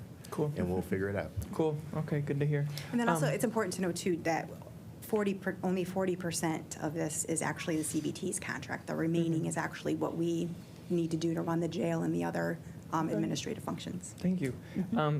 And all of the benefits that these folks are getting are great, because these are working people, and working people get mistreated, and this is awesome. The 14% the county puts in, and the 6% that the employee would put in, is that elsewhere in other county contracts? And Not this rate. so then, could that be something that's considered in the future with like UAW and all these other bodies? Absolutely, yep. Those are the things that we'll be looking through. Again, this was kind of focused more on, previous was wages, now we'll focus Nice. a little bit on as we move forward. Yeah. But this one was pretty critical for the sheriff's unit. Okay. And then there's a right? We gave you money for a labor negotiator or someone to, right? Were they a part of this? If so, how did that go? Well, I was already knee-deep in this, so Dan helped support me, but at this point, it didn't make sense for me to release the reins. And even though, even in this instance, I probably would have been seated at the table. But all of these lovely folks were sitting at the table with me as well. Gotcha. Okay. And then the last thing, you said the corrections, did I hear right, they got a step increase for making them whole? Or something, or is it like you said something? It wasn't really increased. Yeah, there was 2 different classifications. You had Yeah. corrections deputy 2 and then deputy 2 on the road. Those are now, they have parity. Okay, That's what it gotcha. All right, thanks. Commissioner Colwell? Thank you. So the resolution we passed a year or so ago with corrections to allow them to be part of the 312, that doesn't have anything to do with combining the classifications, or it didn't have anything? They're not the same? Not the same thing, but Okay. same tenor, if that makes sense. Okay. Then I guess, I'm not quite sure, it's 4% for 2023. And the 5%, because is that retroactive It to the is. beginning of the year? It will. Okay. Go all the way back. And then 4% with the other employees getting 5%? How does that work? The other employees, the other ones all get back between a 1 and a 1.5, either 1.5 or 2% in 22. Oh, They've okay, so already- this kind of, Shores them back up, yeah, so they'll Okay. essentially be about 3% over. kind of makes it more even Steven, so to say? Yeah, a little bit more, I mean, they got Yeah. more, but Yeah. rightly so. Okay, thank you. Commissioner Powell? I have a question in regards to the contract. So, for example, if the City of Pontiac basically had a contract that says, okay, this was to afford so many officers, right? But we're falling short to fill those positions. Do they get credited for that? Or how does that work? Or do they just have to pay this out, be it if we supply them positions or not? I'm just asking. I'm going to look at Gaia for that answer, the money I believe you person. just pay for the positions that you have. Yeah, so there's the contracted rate, so they have a monthly amount that they pay that's based on the number of positions. Oh, But I right, don't know okay. that there's ever any extended vacancies. I mean, that's our number one priority. If we have a vacancy on the road, that's we're promoting somebody into a contracted slot. Well, I was just talking about in generality, of the Yeah, whole so- entire contract. so they have- If we never fill certain positions, you know, it's a flat rate, they pay us, but if we don't fill them positions, I would hope that we would prorate that based off Yeah, the so amount of there's a- positions we were successfully to fill. Yeah, there's a fixed cost, and Okay. then But it's some of on them, the depending on what type of position, because we have some fill and no fill, whether we have to fill those, like if they're out on leave or and they're on vacation, then some of them we have to fill and some of them we don't, depending on what type of contract. So some of them have a mixture, and then most of them are no fill positions. Okay, So- got it. Thank you, I was just Okay. asking. Thank you. And just to add, because of, that's what all the forcing has been, trying to fill, making sure we do fill the necessary minimum manpower for those contracts. Yeah, So, I know, like I said, Yep. field. yep. Okay, thank you, I was just asking. Okay, Thank Commissioner you. Woodward. Yeah, I mean, just to add into that, I believe that most of the vacant positions, probably more jail and more county central operation, less so the patrol contracts. Yes. So we've had, it's easier to recruit to fill those positions than some of the other. Got it. Thank you, sir. So, I mean, on I think it's really important to, to reinforce, this retention bonus, in large part to make certain that the people who are, who have been with us, who's doing the overtime, who've put in the hours and everything, that we give them, in effect, the same amount that if someone new comes off the street that we're trying to fill those vacancies that we don't currently have. And so the retention bonus, while broken into two payments, it's kind of like September of this year and October of the fiscal year of the next one. So, they get it relatively quickly and they get it up front. And on average, I think that 4 to 5% of what the average salary in the That's unit correct. is. So I think it's important. It's not a salary per se, adjustment, but it is recognizing, trying to address the cost of living issues and making and retention of those. The officers have been, really sticking with us all this time. A question they asked, and I know it came up in Lago, for the retention bonus, do employees commit to you don't get to grab it and then go on November? Is there a period of time Recruiting there is. on the recruiting side, but there's nothing on the No. retention side? So if someone conceivably could grab the retention bonus and then be out in November and say, thank you very much, I stayed through October. Okay. But they've All already right. been here. They helped fill the positions. They are probably going Already been here. to, You well, know? my guess is that they want to kind of get there to help, tap into that 20% match. Yes. And I really want, the creativity, and this has been an issue, and I know that some folks around here have been part of conversations. One of the challenge, we're losing officers. When I say lose officers, that someone says that there's a retirement a pension system being offered in another community, that is very attractive to someone who has a small vested period when we don't have a pension system. And I know that the administration is looking at this, what can we do to shore this up? Because each bargaining unit is going to approach this differently, just given the fact that officers, physically need to retire sooner for a variety of reasons, but nonetheless is the physical labor and the weight that they have to bear, I guess emotionally and physically, it's part of the job that their bodies physically can't do. Can't kind of toe the road longer as some other positions, and so making certain that we have a position. We have jobs that pay. And get up to that 20%, that magic number necessary. And so I guess, to Under Sheriff Childs, I guess, do you think that contributes, helps, part of the secret sauce of addressing our retention issues and, I guess, short-term attraction issues going forward? Absolutely, and I know Commissioner Powell asked about that. We have had people leave us to go to other departments. I would say that's slowing down, although it's still occurring, but not as rapidly. Being on the retirement board, I'm not a financial expert, but the 20%, in my opinion, is huge. Right. And I've said that to both unions, that they need to start, as well as us, advising our new employees. My opinion, you're going to be better than a pension with 20% in your 401 over the long term. Right. Well, and there's also other retirement, the 401Bs that I think about half of half of the deputies are not even taking advantage of free money on the table. Right. You match up to $500, $1,000. What are those numbers? I also got the numbers from Oakland County, the Board of Commissioners, and like we got 50% participation. So I mean, people should be participating in these things. These are all part of like, figuring out how to do it, and just because the contribution to match requires a lot more hands-on that you play a role into, and if it's something that you're unfamiliar with, versus a pension. This is what you get as long as you stay here this long. This is what you get. So it is a transition. Those who have left for other departments. Again, anecdotally, most have like told me, or I've been told by leadership of both our command and deputy union, it is the pension benefit that is the thing that they left. They didn't necessarily even want to leave, but financially for them and their family, it was the best choice for them. So I think that's great. And this is, I think it's also important to recognize that this contract is given the size of this unit. That it fits within, the budget constraints, even with the adoption of this contract. The budget, and I know we're going to be getting to that conversation next, or shortly. It fits, in terms from a structurally balanced budget, that the dollars that we're bringing in annually match the expenditures, and this fits within that, and we're able to provide, I think there's a generous increase in compensation on the wage level, benefit side, as well as the retirement. If we say that's accurate? Yes. Beautiful. Thank you. Along the lines, if I may, along the lines of retention and recruitment, again, if we're still hiring, if you know anybody, and we did just change our policy that we are allowing beards, and we will be switching to black uniforms. That's been announced. Yes. Yes. I don't remember when I was Professionally trimmed beards, it's got to be. Sherrod have a black No Duck Dynasty. He did. Sherrod had a black uniform on the other day. So, okay. All right. Commissioner Powell. What that you just announced and said we need to be looking into the 450, what, 401, what is it? What you just say? With the 401B? 40.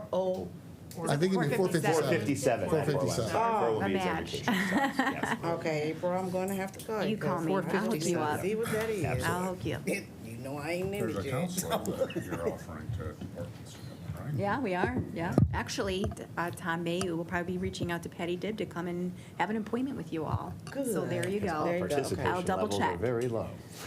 But, yeah, people are leaving free money on the table. Staff and Yeah, that's, others. yeah, we can be doing that.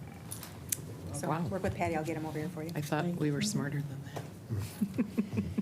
that. Okay, anybody else want to talk about the sheriff's contracts? Okay, if not, let's go ahead and prompt the vote.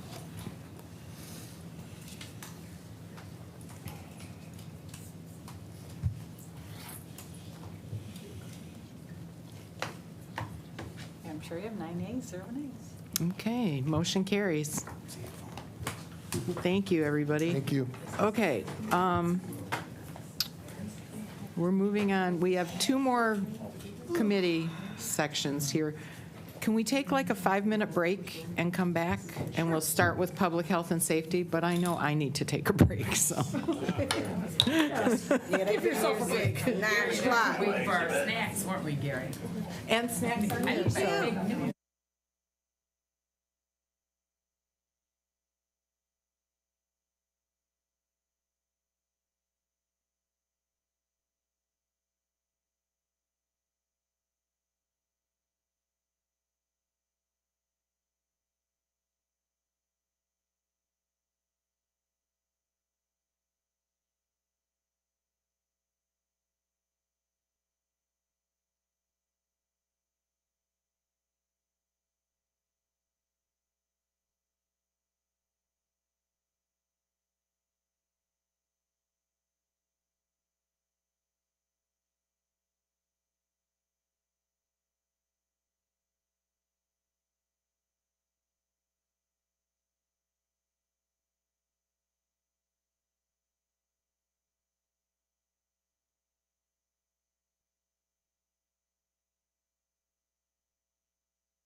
Buddy, for taking a couple of minutes to shake your legs out and Whatever else. and eat something if that keeps you awake and cheerful.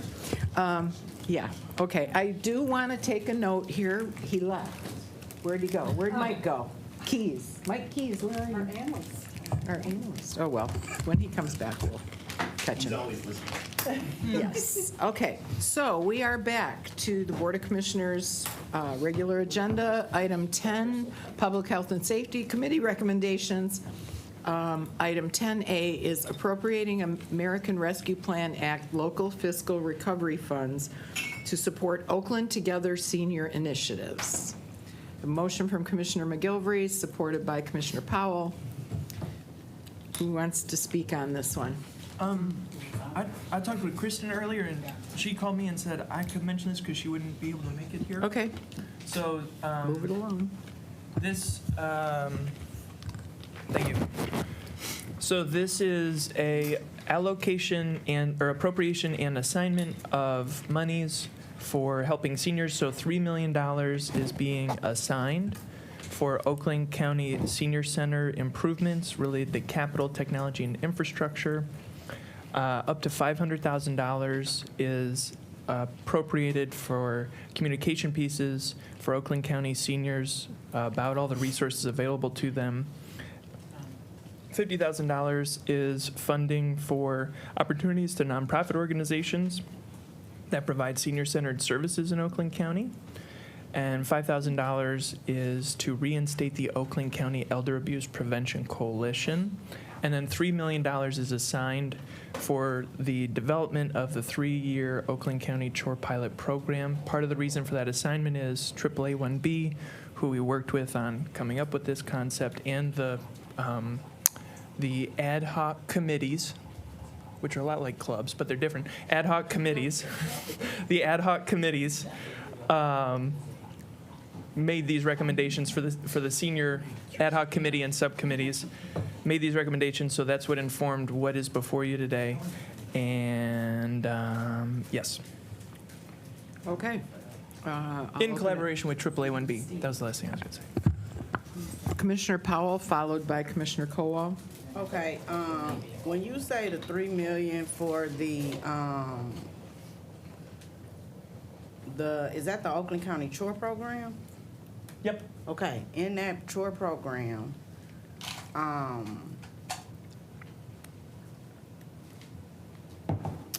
know we've had some history, because I actually was trying to acquire some funding for, I think something relating to this same chore program where OSHA lost the program. And so now, well, no, we had some discrepancies. What happened? Okay. Anyway, AAA1B was over it at that time too, correct? And they pulled that program back.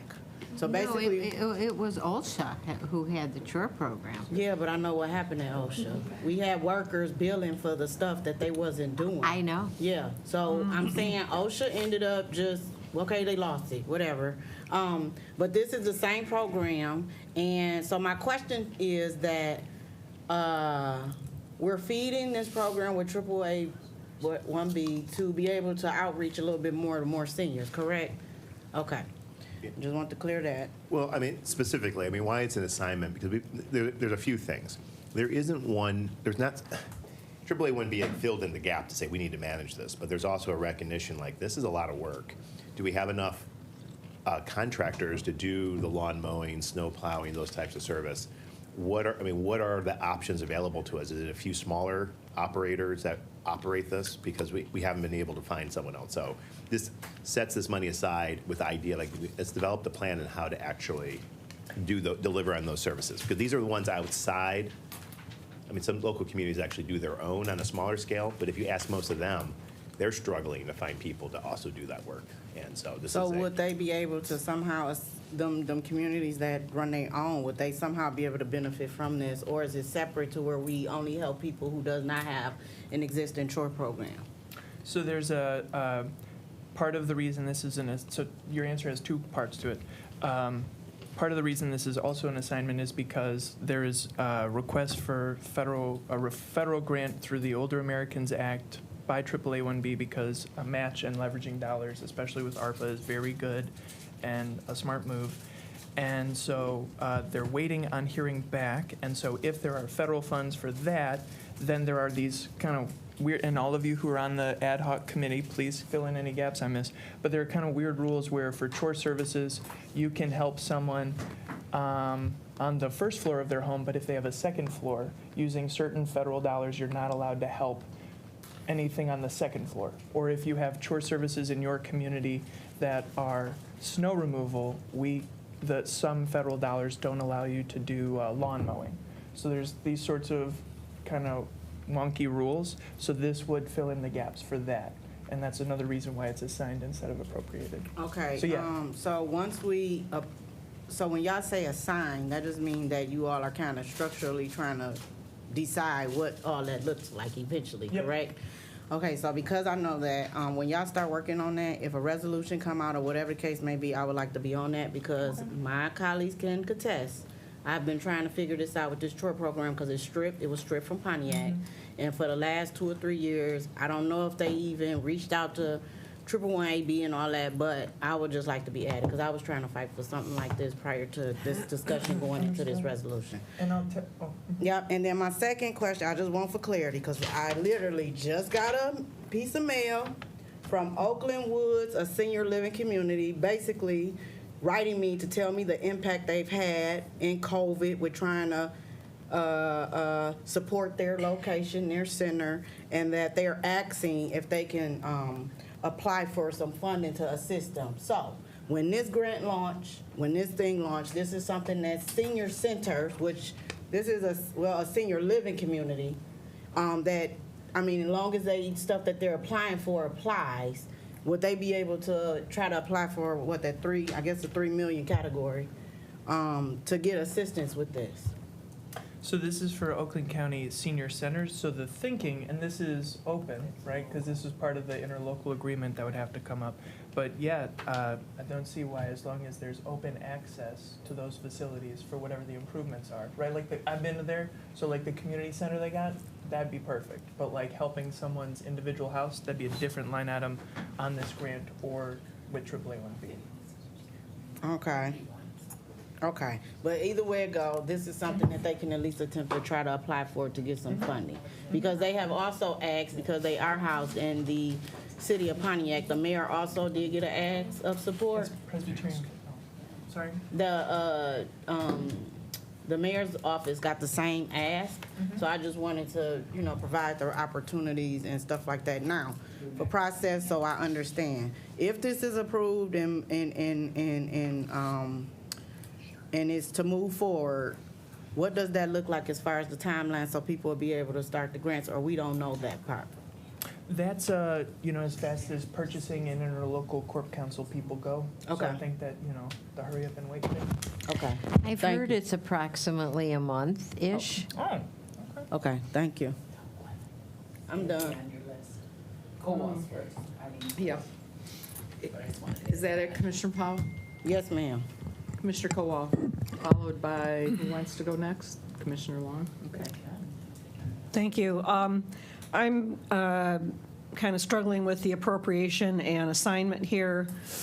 I see where those 4 bullet points all add up to the $3,555,000, but then it says, be it further resolved that the assignment of up to $3 million will fund development of a 3-year Oakland County chore program, which is different than what's listed up here. So shouldn't the total be $6,555,000? The first now therefore be it resolved. Yeah. If you look through, it says not to exceed 3.55 million and then 3 million. So we could have written out 6.5, but I guess we just broke it down in 2 parts. So that's how much it is, Yep, right? 6.5, yeah. Sorry, that wasn't clear. Is there some way to make that more clear?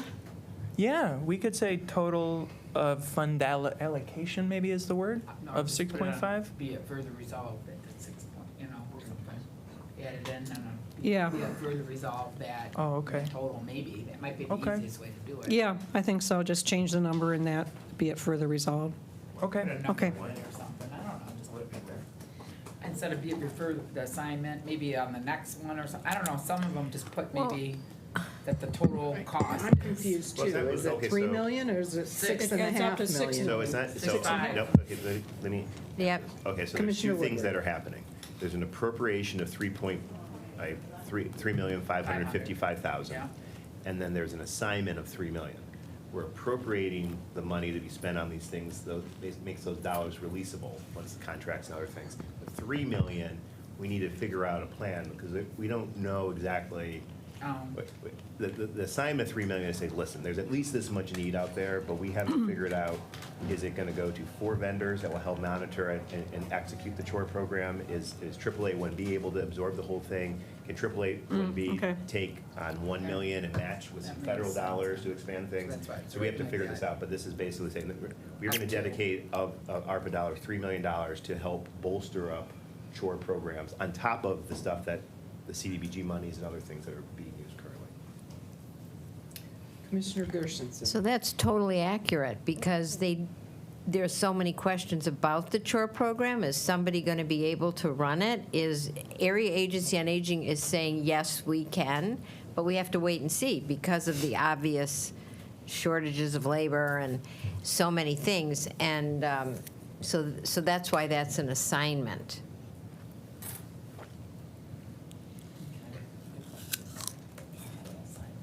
Okay. Is that, are you happy, Commissioner Long? No, I need to ask a totally different question. Okay. So on the up to 3 million on the bullet point number 1, senior centers, do we mean senior centers in the CBTs only? Or that sounded like that was a private home? You know, so I want to make sure we're giving it to are we giving it to the communities, the city, village, and township that have senior centers? Or are we giving it to senior centers living assisted facilities? I just don't. The former. It's a good question, though, because that's a whole nother pot we Right. need to address, are those living situations. Okay, so this which- is for the community senior centers. Right. To help them either refer or not. And then I am a little concerned only for the 5,000 for the, reinstate the Oakland County Elderly Abuse Prevention, because you guys know I was a nurse, and this was years ago, but in nursing homes, the abuse that went on there, my car got keyed and stuff, because I turned people in, you know, but it was pitiful. So I just want to make sure we watch after that. It's a huge, and I do believe it would have went way up with COVID-19 with home, you know, like even if it was your mom home every day taking care of her, that the abuse probably went way up. So it was bad when I mean, this is 1986. And I wasn't going to quit. They're trying to get me to quit because I was sticking up for the patients. But it's bad. So I think, so I want to make sure we have enough money when that gets started to. And so I hear you, because this was part of the conversations in one of the ad hoc committee work groups. But $5,000 was what was kind of agreed upon by that working group. All right, good. I'm glad it's included, though. Commissioner Gershenson. So I have a little bit of a history on that. You know, there was an elder abuse task force with Judge Sosnick many, many moons ago, and that kind of filtered out due to retirements. And so this new committee is going to be chaired by a resident, Teresa Rich, and she's doing it on a volunteer basis, but she wants administrative backup. So that 5,000 is really to do all the staff, to cover all the staffing work. But for instance, they're having their first meeting and it's at lunchtime because it's convenient for the judges and the prosecutor and everybody to attend, but they don't have a budget for food. So they're gonna, I don't know if they're gonna come to us and ask for it, but so we're watching that 5,000 to make sure that's an appropriate amount to support this work for the elder abuse. Okay, thank you. That's fine. Anybody else? Okay, let's prompt the vote.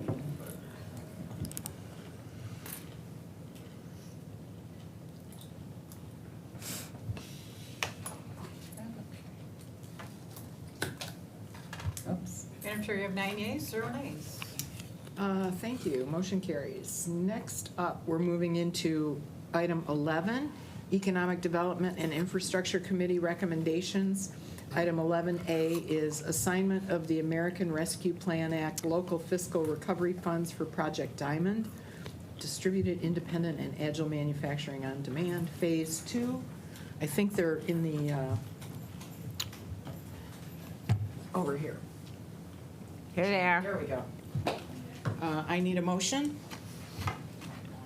Commissioner Gershenson, supported by Commissioner Powell. Hi, everybody. Welcome back. Sorry we kept you so long. We'll be here a lot longer than you are, so. No worries. Thank you very much. I think we have a presentation, and would you like me to go through? Yep. Okay.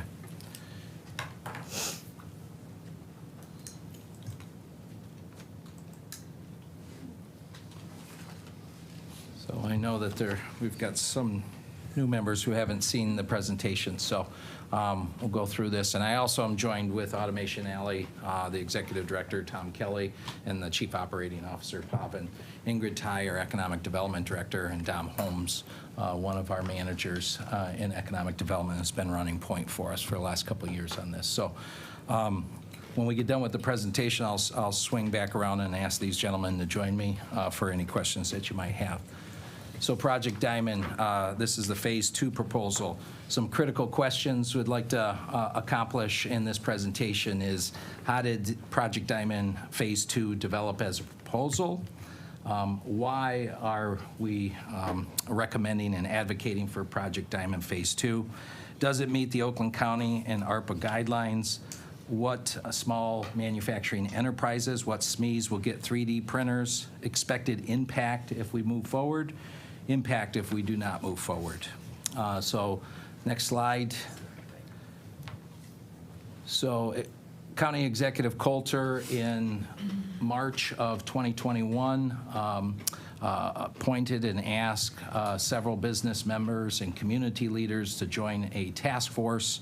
On that task force, we broke out in 5 different work groups. The work group that myself and Ingrid Ty were responsible for is Economic Development for Future Prosperity Work Group. And these are the community leaders and business leaders that were part of this work group. We met 8 times altogether over a 7-month period. Project Diamond Phase 2 as a proposal. These were our objectives: identify transformational projects, support small businesses harmed by COVID, ensure that investments are proportional, and invest in projects that will aid in building a more diversified and resilient economy in Oakland County. We've been in front of this committee in April when we advanced the Business Forward program. And thank you for your support for that. These are the other projects that this work group have advanced as wanting to move forward in regards to ARPA projects. I'm here today, obviously, for Project Diamond 2, and so we'll move on to the next slide. Project Diamond Phase 2 was an initiative that was born out of the COVID pandemic. Oakland County asked Automation Alley for an idea that would embrace Industry 4.0. That's the next industrial revolution that we are in right now, and put these theories into practice. Assist our 2,600 Oakland County manufacturers in becoming more resilient and responsive to future local and national crisis. Some of the members who heard earlier, during the crisis, there was a couple of occasions in particular that come to mind. One is we had PPE supplies coming over from China that were intercepted and halted. We also had FEMA stop some shipments that were in New York in a shipping port as well. And part of our commitment was, and part of the task was, there's no reason in Oakland County with the R&D that this county has, as well as the manufacturing might, that we should be relying on China and relying on anybody else but the manufacturers that we have. And so that's part of becoming more resilient and making sure that we're building the right economy as we go forward. We wanted to help mitigate supply chain issues and long lead time for critical supplies and build a sustainable platform where our small manufacturing enterprises, our SMEs, could compete and look to reshore manufacturing, bring those manufacturing jobs that we have lost, not only in America, in Michigan, and in this county, and bring them back from where they've been outsourced to. Project Diamond Phase 1 was a success. During the pandemic, we dispersed 250 3D printers. Michigan Works and Project Diamond partnered to train 23 companies and 47 workers. Project Diamond Network recently printed tourniquets to aid the Ukrainian defense efforts. So this methodology, this plan works, and that's a demonstration of how it can work to answer a national and a global crisis. And Project Diamond companies are working with National Guard, with our Michigan National Guard, to manufacture parts as well. The next slide shows the distribution of our Project Diamond Phase 1 locations. 244, we had 250. There are six companies, small businesses that are not on the network, but 244 that are on the network. Next slide. Project Diamond Phase 2. This is all about additive manufacturing, which is changing today's complex supply chain. Additive manufacturing is projected to be 42% of the manufacturing production by 2028. It's important for us to embrace this as an economy and shift with this shift that's going on. And part of Phase 1 was to do that, and Phase 2 is to create a tipping point.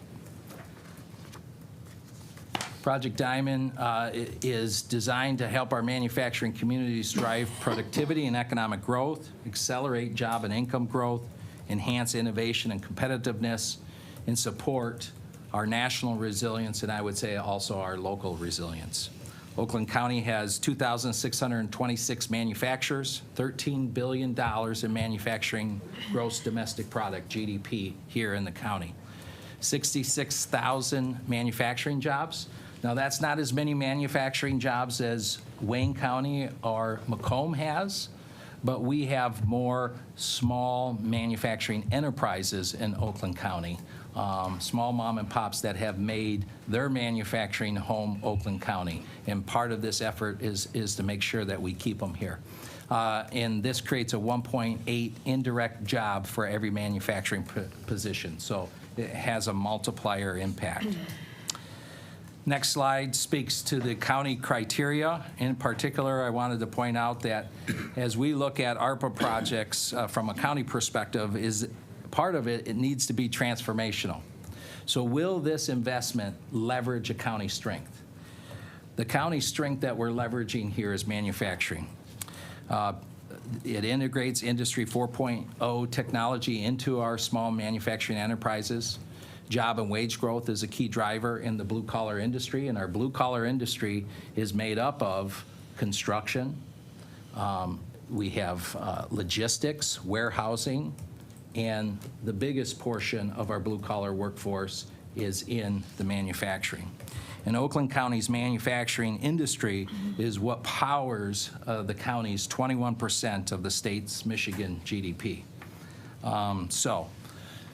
That is why it is transformational. And then the other piece is we cannot add to the county operational costs outside of the ARPA window, which is December 31st, 2026. Next slide. The ARPA criteria. We're looking to respond to negative economic impacts from COVID-19, meet small business eligibility requirements, and making sure that this is a proportional response to negative impacts from COVID. Responding to the negative economic impacts, the two areas that we are looking at here are loans and grants to mitigate financial hardship from COVID, which is under the first column, the second box there down on the left, and then also the efficacy of economic relief, improvements to data or technology infrastructure.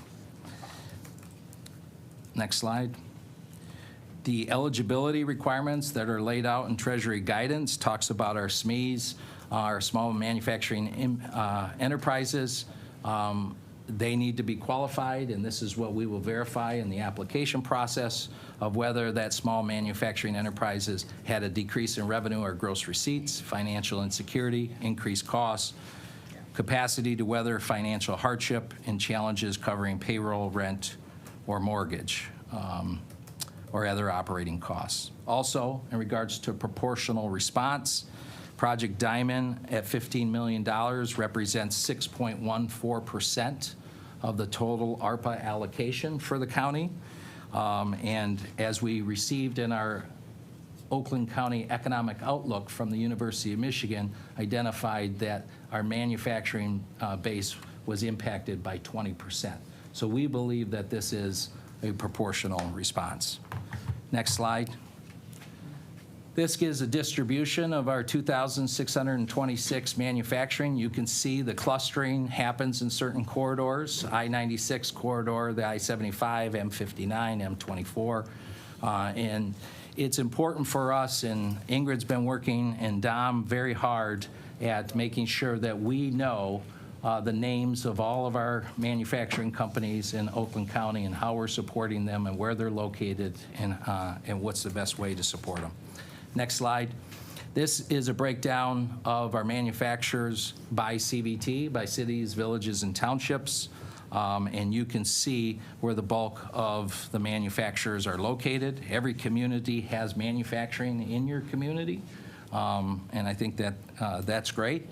And you can see where the numbers are. Next slide. This is taking the previous slide, and so if I'll just walk you through this, if we look at Hawley, Highland, Milford, Lyon Township, South Lyon, White Lake Township, and Commerce Township, that represents 146 manufacturers that exist in those communities out of 2,626. That represents 5.6% of our manufacturers are located in those communities. So we're trying to make sure that we have an equitable distribution of the 3D printers. You can see on Project Diamond Phase 1, we distributed 23 of the 250 to that community. That represents 9.4%. It's in the green because that's slightly higher than the 5.6%. So we will look to reconcile the best we can, but this will also drive some of the decision making as we move forward, if approved. Next slide. Expected impact of Project Diamond Phase 2 can help address the supply chain issues in bringing jobs back to the United States as well as to Oakland County. Additive manufacturing has the possibility of creating new skilled jobs and also would result in spin-off jobs. 3D printing has the ability to onshore new investments. Next slide. Impact of inaction. And I think this is an important slide to denote, is since 2001, manufacturing in Oakland County has declined 17.4%, and manufacturing jobs have declined 38%. 1997 to 2016, foreign sourcing of parts for domestic car manufacturing rose 10 to 15%. Peer countries meet 80 to 90% of their domestic demand. In the U.S., we only meet 70%. Since 1990, manufacturers with more than $1 billion in assets, so we're talking about the large manufacturers. We're talking about the large manufacturers that exist, for instance, over in China. And they have experienced growth of 2% annually, while small and medium-sized manufacturers, the ones we're talking about here today, have posted negative growth. These trends, which were mirrored in other industries, either squeeze smaller suppliers out altogether or force them into relentless price competition. The other statement I think is important to recognize here is GM just made one of the biggest investments that they've made in the history of their company, just north of here on I-75. We need to prepare our Tier 2 and Tier 3 manufacturers for this new EV industry. There are going to be less parts because you're not going to have a combustible engine. You're going to have a battery-operated car. That is not going to fall on The major companies, Stellantis, Ford, or GM, that's going to fall on the tier 2s and tier 3s. This program helps them to diversify their portfolio and prepare for that industry to come. We also believe that it helps create a competitive edge. We've been losing out. We've been losing out to Tennessee and Kentucky, and we need to create a competitive advantage here in Michigan, in southeast Michigan, and in particular Oakland County. We believe that program can help turn some things around, or at least give us an opportunity to turn some things around. In conclusion, the adoption of 3D printing will attract investment, create robust new markets, ensure leadership and prosperity. Public and private sector resolve to shore up manufacturing sector that has long been an important pillar of this economy. Phase 2, combined with technology and market opportunities, offer a rare chance to change the existing downward trajectory. We also believe that direct and indirect effects could boost Oakland County manufacturing GDP from $13 billion to $21.7 billion. Oakland County has an opportunity to help our companies with economic recovery, inclusive growth, resilience, and capabilities of the future. And at this time, I would like to invite our Automation Alley folks and Ingrid to join with me, and happy to entertain any questions. Thank you. Okay, let's start with Commissioner Powell. So just a quick question. I had seen that slide that say the regional areas where y'all be placing these printers. Like, where is that? Is it a universal location that all these manufacturers will be able to use? Let me say this. I'm very, very baby steps in understanding the manufacturing world. So I may be asking you something and it may not even sound right, but for the most part, I just wanted to know, will they be like, these printers, will they be housed in current manufacturers where they have universal usage to help other manufacturers, or is this something y'all divvying up amongst manufacturers throughout each region? Yeah, great question, Commissioner. And I would say I apologize that you missed a presentation from one of our small companies who received a supply. I'll get you I was thinking he probably had to go to work this afternoon, right? Yes, he couldn't wait. But he would have shared with you, and he would have been able to respond to your question and say the 3D printer is in their location and has helped his company tremendously. And I'll toss it over to Mr. Kelly to answer. Good afternoon. Yeah. Yeah, I'm happy to answer the question. So the 250 printers that were distributed, they were distributed to the small manufacturers right on site. And then we used their employees to train them on how to use the printer. And from there, that's the transformation that you see, is that we're using the hardware, which is new and different, to create a teachable moment for their employees that are actually on site and give them skills that can help that business, but are also transferable to any other business they would go to, because those 3D printing skills are very much in demand. Okay, so when we say 3D printing, just help the girl out here. What is an example of something that was, because he just said something about something, and that's more personal, but something that has been constructed and so I can kind of understand, like, oh, okay, so this is something that a 3D can create or make, or Well, what does that look like? It's a difficult question to answer because 3D printing is making everything these days. So you can 3D print food, you can 3D print rockets, you can 3D print components. GM just announced their new Celestique. That's going to have 100 3D printed components in it. We assume that all auto is going to be somehow sourced to our local suppliers that do subtractive manufacturing. This is direct evidence that is indeed not the case, that they're starting the transition to 3D printing. They're building it out of the Warren Tech Center, and then they're going to source this to suppliers that have those capabilities. We need to have our supply base, because GM will not care, and rightly so. They have a fiduciary duty to their stakeholders. They're going to source wherever someone knows how to make those 3D printed components. Another example is GM had, I forget the vehicle, the Tahoe. They had a component that was misengineered, and if you're in process engineering, you know that happens all the time. And they turned to one of their suppliers, and that supplier was able to fashion 60,000 new components in 5 days that had never been made before, that kept that line running. And there's example after example after example. That's just two. But this is where the world is going. And they were allowed to ship those 60,000 vehicles, which in this environment is critical. They need to get those cars out. Okay, so it was good to see. It was good to see Markham do this. So if I need some clarity, I know the girl down here, explain, because we in her wheelhouse. So thank you so much for that. Thank you so much. Commissioner. Commissioner Cavell. Hey again, everybody. So when we were talking earlier today, and I voted no on this, we were trying to figure out the paperworky thing. So first, this was an assignment that then became an appropriation. Can you kind of illuminate what the change was? I know you said it was paperwork error, but there were like 3 things we had to adjust. So why the change? It should have never come over as assignment in the first place. Okay. So that's just, it should have been an appropriation. And the others, I think, were amendments that were made by Chairman Woodward. And I think, Or to direct where the reporting would be coming. And the reporting and progress of this would be coming to economic development. Yeah. Okay.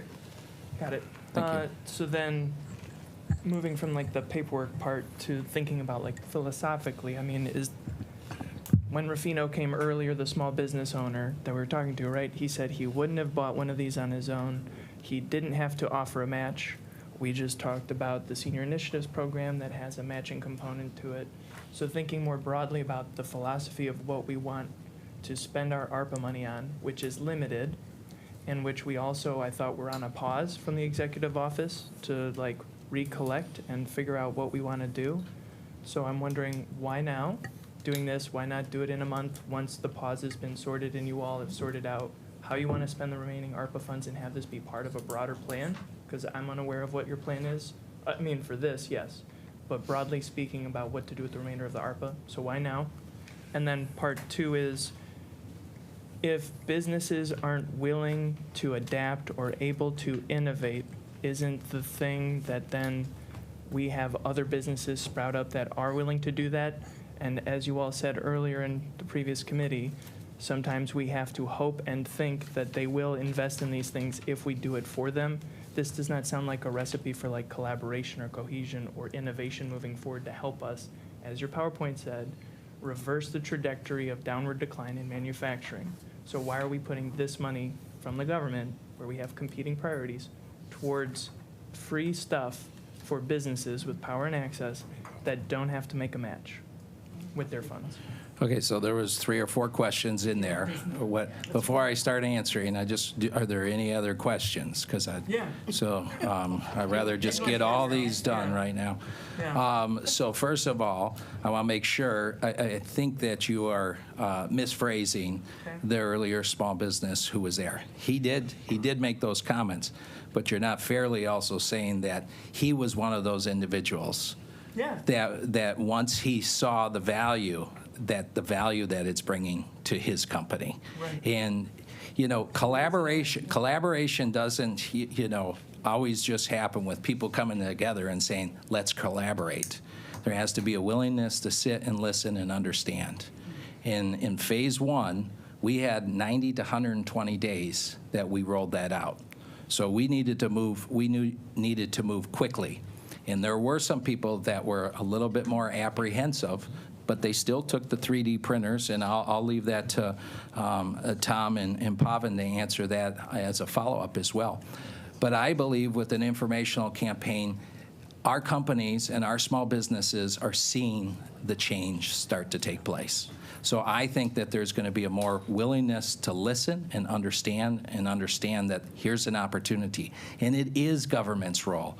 It is our responsibility in economic development to try to have a crystal ball and see where the trends are going. It is our responsibility, this current administration, to stay ahead of the curve, to make sure that this county continues to hold the status and stay at a 21% GDP. How Oakland County goes, how the state of Michigan goes. So part of this is making sure that we're preparing for a storm that's coming. And in a large part, it is here right now. So we need to start to get a little bit more resilient. Yeah. So, if I may, can I also add a comment on that? And that is that I believe in market forces and letting the market work. The problem with that scenario that we face today is we have an outsized market share of manufacturing. If we don't stay ahead of this transition and teach our manufacturers to make this transition, it will not settle that we get an outsized market share position. Austin and Atlanta and the South, which we're seeing, will start to eat our lunch. And the reason why we think Ford is moving to Tennessee and Kentucky is because they don't have to deal with this cultural baggage of helping people come along. They just build it new. Every supplier that goes around Blue City is going to be a 3D printed, digital ready supplier because there's nobody there today. They can pick and choose who comes in there. We have the problem of saying, because we made so much wealth in the second industrial revolution and the third, we have to now go to these manufacturers and say, we need to teach you that is no longer a viable business. We have to help you by granting you the printer because their CFO will not approve that purchase. Say, what are you going to do with it? Well, I don't know yet. But we have to take that responsibility as economic developers. Otherwise, we're doing a terrible disservice to our community because we're going to continue down this long, slow slide to manufacturing oblivion.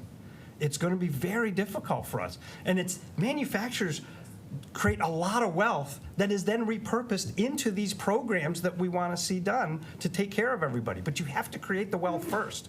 That's the only way the model works. So what I hear you both saying and what your PowerPoint talks about is Tennessee, Kentucky, Austin, Texas, the South are ahead of us. My problem with this, especially related to working people, is that one, Industry 4.0 uses words like automation, and those do not mean helping working people. That means you don't necessarily have to be as important a component in this as you used to be. That is right. Market forces, whatever, figure that out. But does the government have to be then subsidizing and incentivizing that automation? And then part two is Tennessee, Kentucky, Florida, Georgia. Those are all states that have been right to work longer than Michigan, which is why we're competing with Kentucky and Tennessee, because in the 80s, that's where all the factories went. That's where my family had to move to stay at the plant because they had to move to Tennessee to keep their job because they closed them here to what we were talking yesterday, because my family used to work at the Pontiac plant too, and they had to move to Tennessee. So this is, I feel, you just delaying the inevitable of the real structural problem is Tennessee will hire people cheaper and they can get away with it because we can't do that here. Doesn't matter how many gadgets or printers you give businesses with power access to capital, loans, and grants that don't have to be government funded. It just feels like good money after bad. Yeah, I mean, I understand that that's your position. I couldn't disagree with it more. Yeah. But what I will say is I don't want us to lose this argument. Mm-hmm. Small businesses, the ones that we're talking about, they are the workers. They're working side by side with their floor. These aren't corporations that we're talking about. We're talking about small mom and pops. Right. They're workers. They're working at their kitchen table late in the evening, early in the morning. They're working at the plant. They're doing everything they can. So to suggest somehow that we're not helping the workers, let's not forget these people that have taken a risk and are here are the workers as well. So I just want to make sure that point comes across, loud and clear. And to that, well, Commissioner Cavell, this is not a debate back and forth, okay? I think you've made your points, right? Just to say, drive down Hilton Road in Ferndale and you'll see where all the small manufacturers have been sold by the owners that have been able to get a better deal, and then the plant closes and people lose their pensions and their retirement and all that sort of stuff. That's all my neighbors, that's all the stuff, okay? I'm telling you, and we've all lived it. Okay, thank you, Commissioner. Anybody else?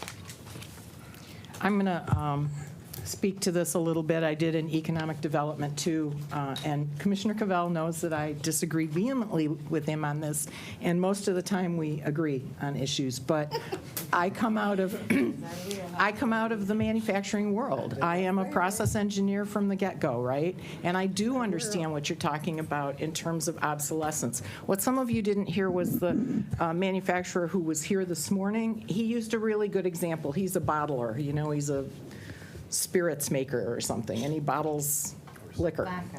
Vodka. I don't know him, I don't know his business, but that's what he does.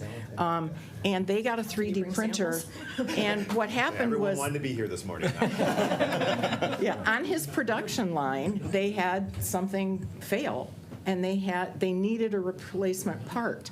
And rather than go to, somebody somewhere else and order a part and all of the whatever, they took their 3D printer and they made the part that they needed, and they put their line back in operation.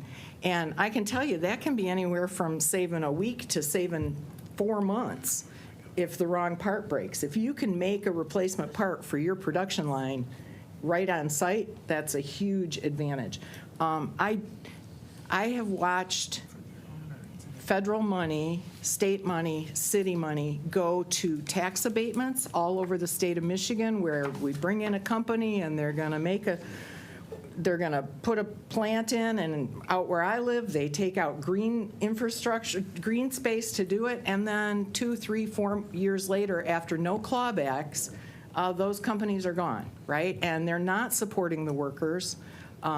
It was all a money grab, in my view. I've been watching this 20 years as a member of local governments in different ways. What this does is it puts a real tool in the hands of hundreds of manufacturers to really take us into the new world.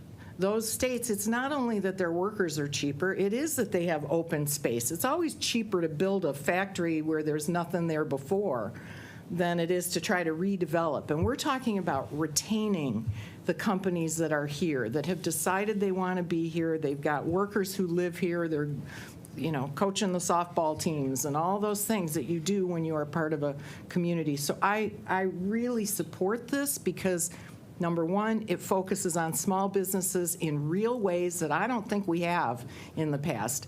Let's try this. I mean, we've tried lots of other ways to retain workers and to drive manufacturing. Let's give this a shot. I think we did in the pilot program and saw that it was working, and this is a growth of that. So I'm talking a lot, but that's to say I believe there's a real solid reason to try and move forward with this. So that's my opinion. Commissioner McGilvery. Couple questions.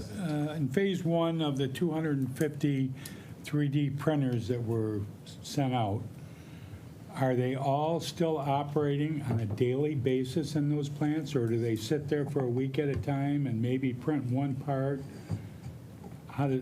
What's going with that? We're able to measure whether they're being used or not, and there is a clawback provision in the agreement with Automation Alley that we can scoop up printers that aren't being used and redistribute them, and they have clawed back some printers. I don't know if you want to expand on that. Well, Commissioner,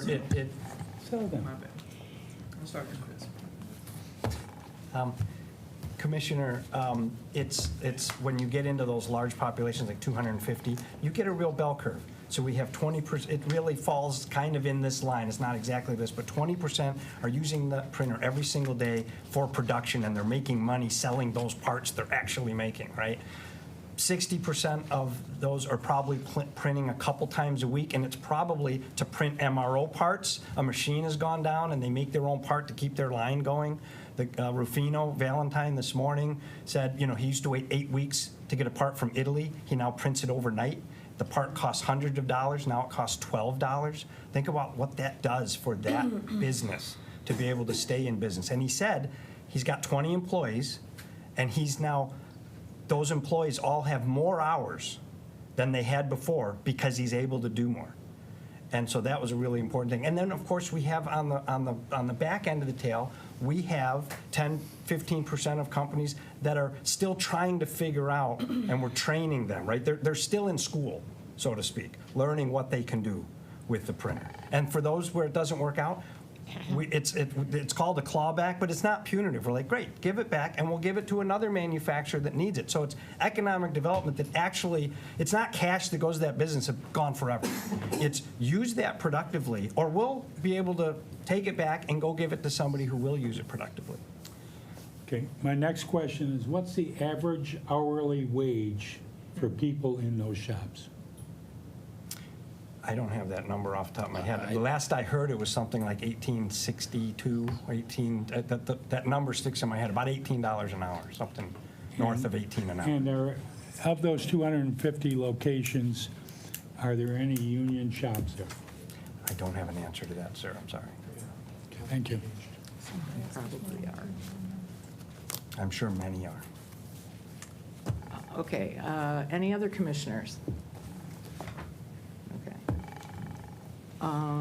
Going once, going twice. Commissioner Cavell, you Okay. get 20 seconds. Okay, just to say real quick, so, question of, is there, one, the timeline, right? Why not wait till the pause is over at the executive office and come back in a month with this and the other $85 or $100 million planned out for what we want to do with ARPA? Because what I worry about is we're going to have competing priorities, and in October 2024, we're all going to go, crap, we spent $15 million right off the rip for this, but we could have spent it on childcare, seniors, broadband, whatever, but we don't have that ARPA left because we give you $15 million all in one bite.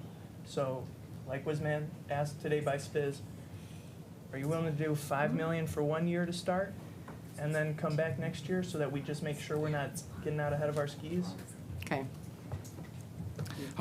In regards to the pause, there was 2 programs by the administration that were in the pipeline. One was the senior center, and I believe you took that on a previous agenda item, and this was the second one. Okay. So the pause is not applicable from that perspective. And I think we talked about that. We built the program that we believe that will work best, and that's what's presented to you in the resolution. Commissioner Woodward, for the last word. Yeah, I want to speak to the pause. That ultimately, the pause will be decided by this body in concert with the executive. I think there's a recognition that we have a lot of things in motion, and we've got to get, further along the implementation to see are they going to consume the resources that we've appropriated to be able to do that. So I don't think that should be, an excuse, an opposition, or even frankly related to this. Bottom line, that our economy is rooted to an industry and manufacturing that builds things here. And our success, our communities, the development of Oakland County is very much tied to our manufacturing history. This is one of the most, this program, Phase 1 and Phase 2, builds a network of the small mom and pop shop operator being able to compete on the stage with the big operation. That where multiple shops can actually get in the action that maybe today that a juggernaut manufacturer is the only one that can compete. If we want to build a resilient manufacturing base in this county, this is absolutely key. I am not aware anywhere else in this country where where we've built a robust manufacturing network that is trying to build this ecosystem to build that resiliency long term. And this is an example, I think, where Oakland County is leading. I think is recognized. The U.S. Department of Commerce has recognized it. I think that the opportunity, the potential of economic opportunity to not only support these, our existing manufacturers, but to help them grow, to retain and create new jobs is real. And we've got, we have data from Phase 1, and this, really, pushes the pedal to the metal to take it to the next phase. And so I 100% support it. Thank you, Commissioner. And Commissioner Long has not spoken before. She Very asked if she quickly, could have. what did we spend on Phase 1? I do not remember that. $10 million. 10 million, ARPA, too? CARES. CARES, okay. All right, thank you. Okay. Are we ready to vote? Let's go ahead and prompt the vote.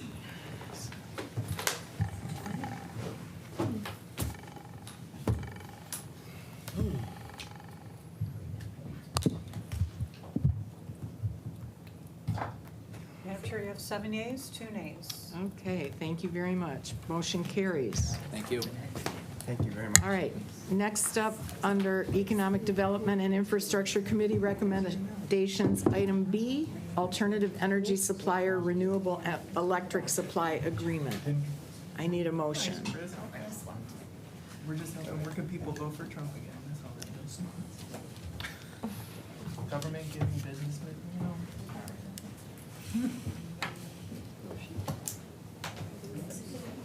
Okay, I need a motion on item 11B.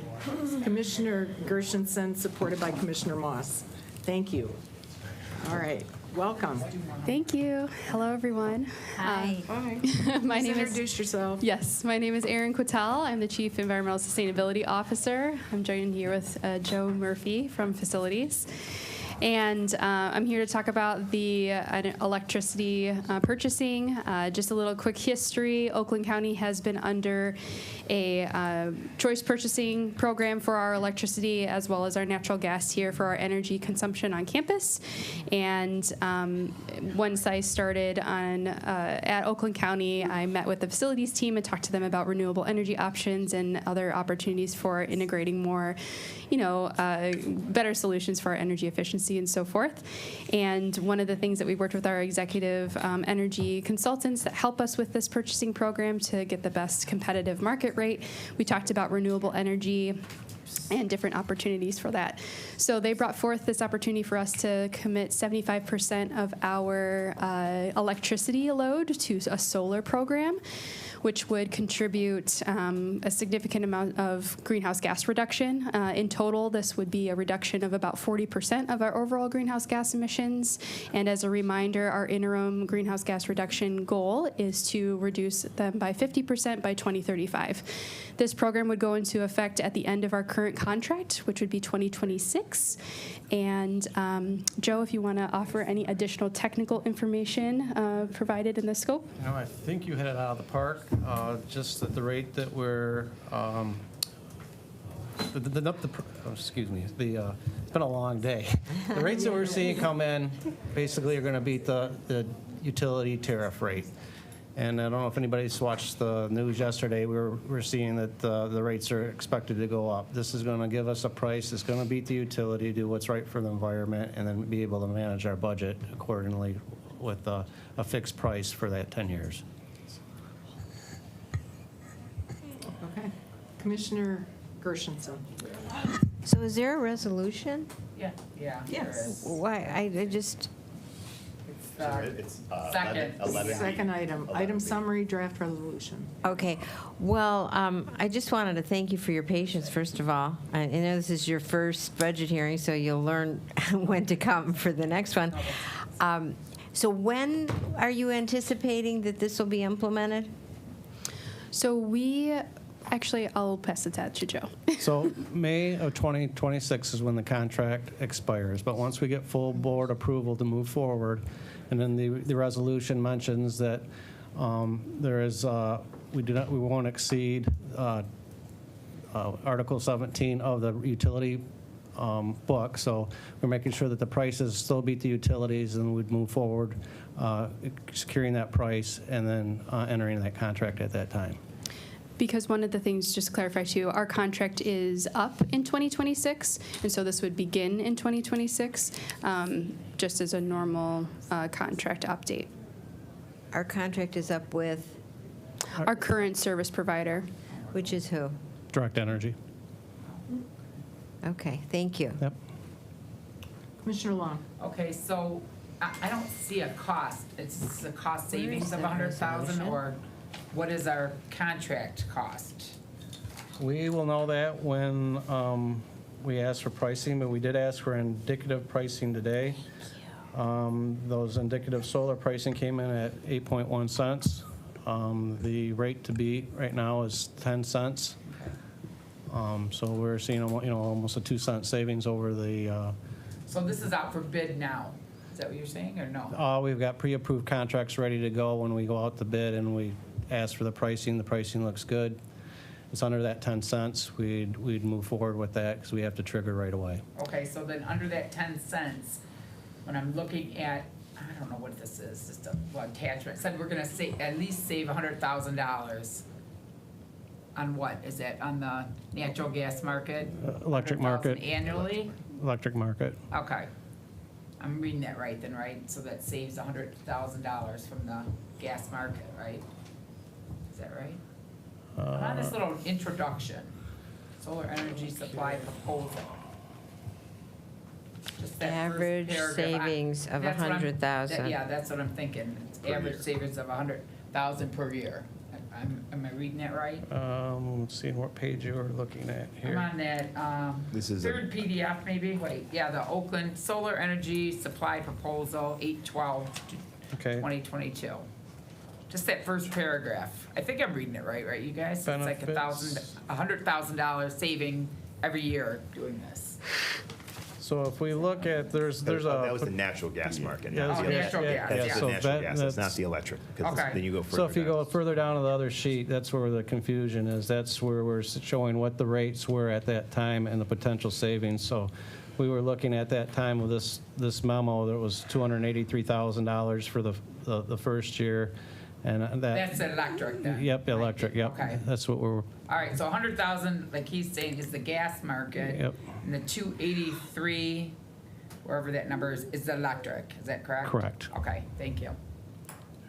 sorry about that. No, that's okay, I was just trying to understand it. Okay. Yeah.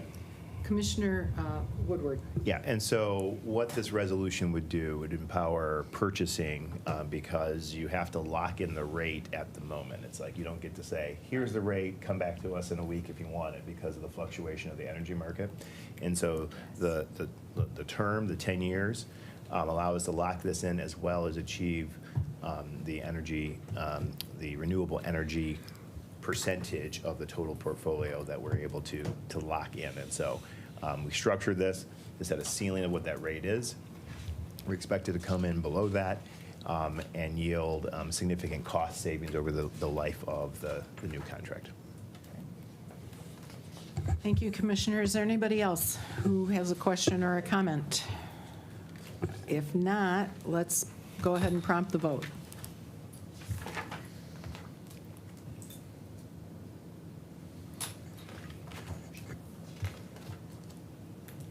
Madam Chair, we have 9 ayes, 0 nays. All right, motion carries. Thank you very much. Thank you so much. It's a very exciting time. We're so happy that these things are being implemented now.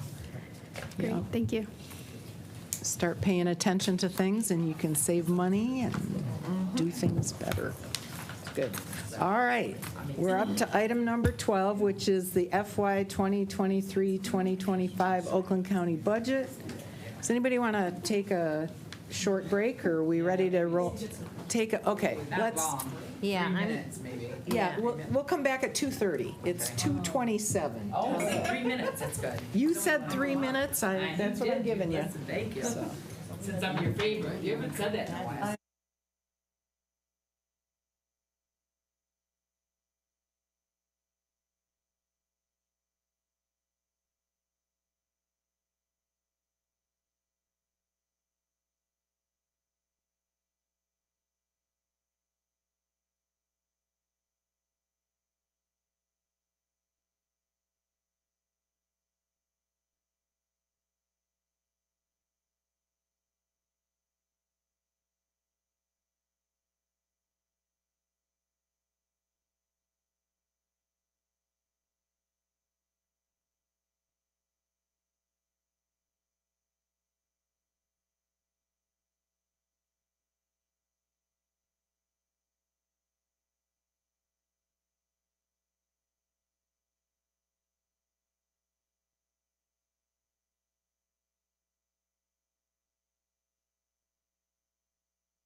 right. Now that Chuck's here, we're back in order, so. All right. Next up on our agenda is item 12, fiscal year 2023 to 25 Oakland County budget. Item A is an update from IT regarding the court technology needs.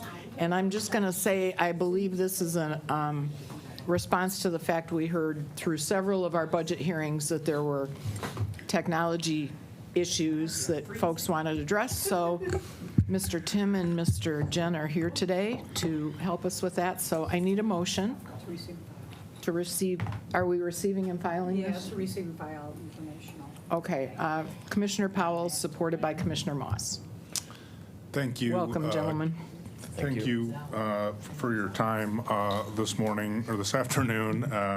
We thought it was important to kind of pause, and make sure the committee was up to speed, given, as Chair Markham just mentioned, that IT was a theme that ran through a number of the budget hearings. So we just want to make sure you have a full picture of things that are already in process, and then kind of give you a preview of coming attractions.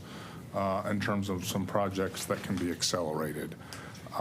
So I just want to start with, there were comments regarding, the increased need for laptop computers and high-level numbers over the last 2 years using CARES Act and ARPA dollars. Mike's department has distributed almost 1,200 laptops or other computers that departments have asked for, as a way to accelerate the replacement of those computers and getting people the tools they've needed. Out of that 1,200 total, almost 300 have gone to the courts between district, circuit, probate, and front of the court. And actually 157 have gone to the prosecutor's office. And, I'm not sure that spreadsheet made it, into the documents, but we'd be happy to share that. And then secondly, we want to update you on where things are with the master planning process for all the IT projects that have been requested, in the criminal justice space, so between the courts and the prosecutor. And I'm going to hand things off to Mike to talk about that. And one additional quick point I would make about laptops or computers, desktop computers. Obviously, laptops have become significantly more important with COVID and more remote work. So we're 97% in new compute devices being distributed are laptops. That is almost a flip from, we were closer to 90% standard desktop workstations before COVID. We had almost no remote work going on, and almost nobody used laptops. If they don't leave their desk, they don't need a laptop. And that's how we used to work. So this isn't just about laptops for care and COVID, but we have also, because technology is changing and workplaces change, work habits change, the implementation of Wi-Fi in the county campus, that is nearly complete throughout the county campus as part of, a multi-year project, that UCC project that I have talked about several times with our core infrastructure, and the Wi-Fi is part of that. That project has allowed for me, for example, to walk around in different meetings that I go to with my laptop, and I can connect to the network, right as I move locations, right? More and more people have that ability and capability. The one final thing about PCs, we have a capital plan in IT, and we have always had a capital plan in IT that funds, it's the planning for our servers and big projects, many of which we bring back in here, some of which are part of the budget. In our capital plan, every year we replace 25% of our desktop and laptop compute. So in addition to the numbers that Kyle shared, we are also spending $500,000 every year on buying new laptops and replacing the oldest ones. So our machines are on a 4 to 5 year schedule. And that's by design. It's been that way for years. That's just part of good IT planning. So that's also additional equipment that has been installed by our team. And I would also just, while I have the mic, I will say thank you to our workstation team, who is just bending over backwards to provide this support. It is a Herculean effort to distribute all these laptops and get them up and running and connected in the software.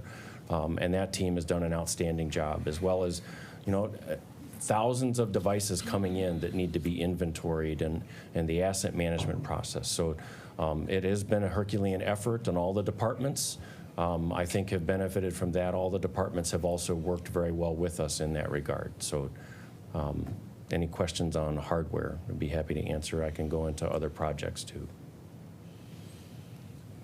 Commissioner Powell. So just for clarity, because I was interested in our budget meetings. I see all these wonderful numbers, and a lot of the concerns, and I know it may not be everything, but this is at least contributing to some of the things, or you could tell me if it was everything that they were inquiring, because I know, Mr. Timms, you heard about all the departments and what they were requiring. And a lot of it was a part of the technological, or their processing, their scanning, their printing, it was stuff like that more than administration processing for their department. So does this, or this plan, because I was a little distracted, sorry, does it focus on those concerns that they have? So laptops are just part of it. Okay. The issues that were brought up in probate court as well as district court about some of their document management, those are actually state systems that the state, the state DTMB, the state courts, and we will continue to work with our courts and work to support them in that regard as well. But those are a little bit outside of Oakland County IT's control. That said, we have in our master planning process that I've described a few times, and we bring those invoices in every quarter, right, to get paid for the work we do in our master plan. Those are projects that we do for the departments. And the way that process works is the courts all get together and prioritize all of the court projects.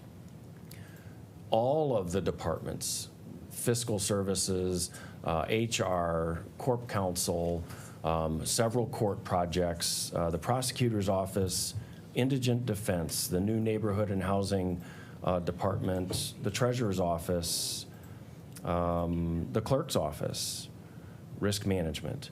So there are 12 new projects related to Laserfish, our document management platform, that all of these departments have requested in the IT master planning process, just in the last couple months. So yes, there's a lot of demand for that technology. There's a lot of efficiency that we can gain implementing that technology. We just met with the fiscal oversight review team, did I get that acronym right, at the county executive's office, and we got the approval to consolidate those plans. We brought some additional funding from projects that had not been completed that we're going to reallocate to speed these projects up. So essentially we will bring, it's a separate funded package of dollars that were actually in the 22 budget, as well as a small amount of ARP dollars that will speed those projects up. We will go get additional contract labor.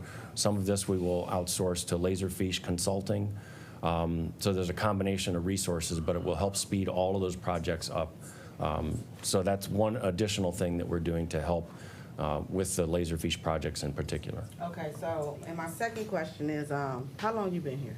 Since what year? Just over 5 years. Oh, 17. Okay, because I was going to ask another question. But what I wanted to understand is we had one of our attorneys literally say she worked for a firm, and they had did a lot of this stuff and had this stuff set up since 2006. So what my question was going to be, but I know both of y'all wasn't here before then, I really was just going to call the question to understand what was the delay. Because it seems like for Oakland County to be who we are, that's a huge delay, because it's a lot that then fell on since I even been here. It's a lot that then fell on us, and I just think past leadership should have been a little more, because that's the image we portray. So I just want to put that out there. Thank you.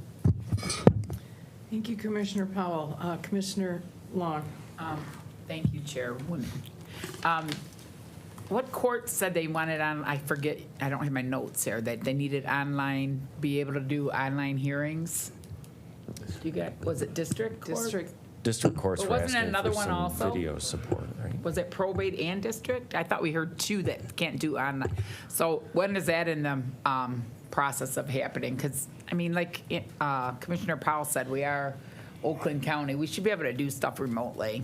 Sure. So there's a couple things going on here. One is the projects Mike just talked about in terms of being, these were projects that were in the planning process for the upcoming 2 years. We're planning to bring to you, a resolution next month, but wanted to give you the heads up now. That would allocate $2.6 million in funds that are remaining in the FY22 budget that can be repurposed, as well as $450,000 of ARP, which will allow for the 12 projects here, around, digitizing records, allow those to move forward more quickly than they would have otherwise.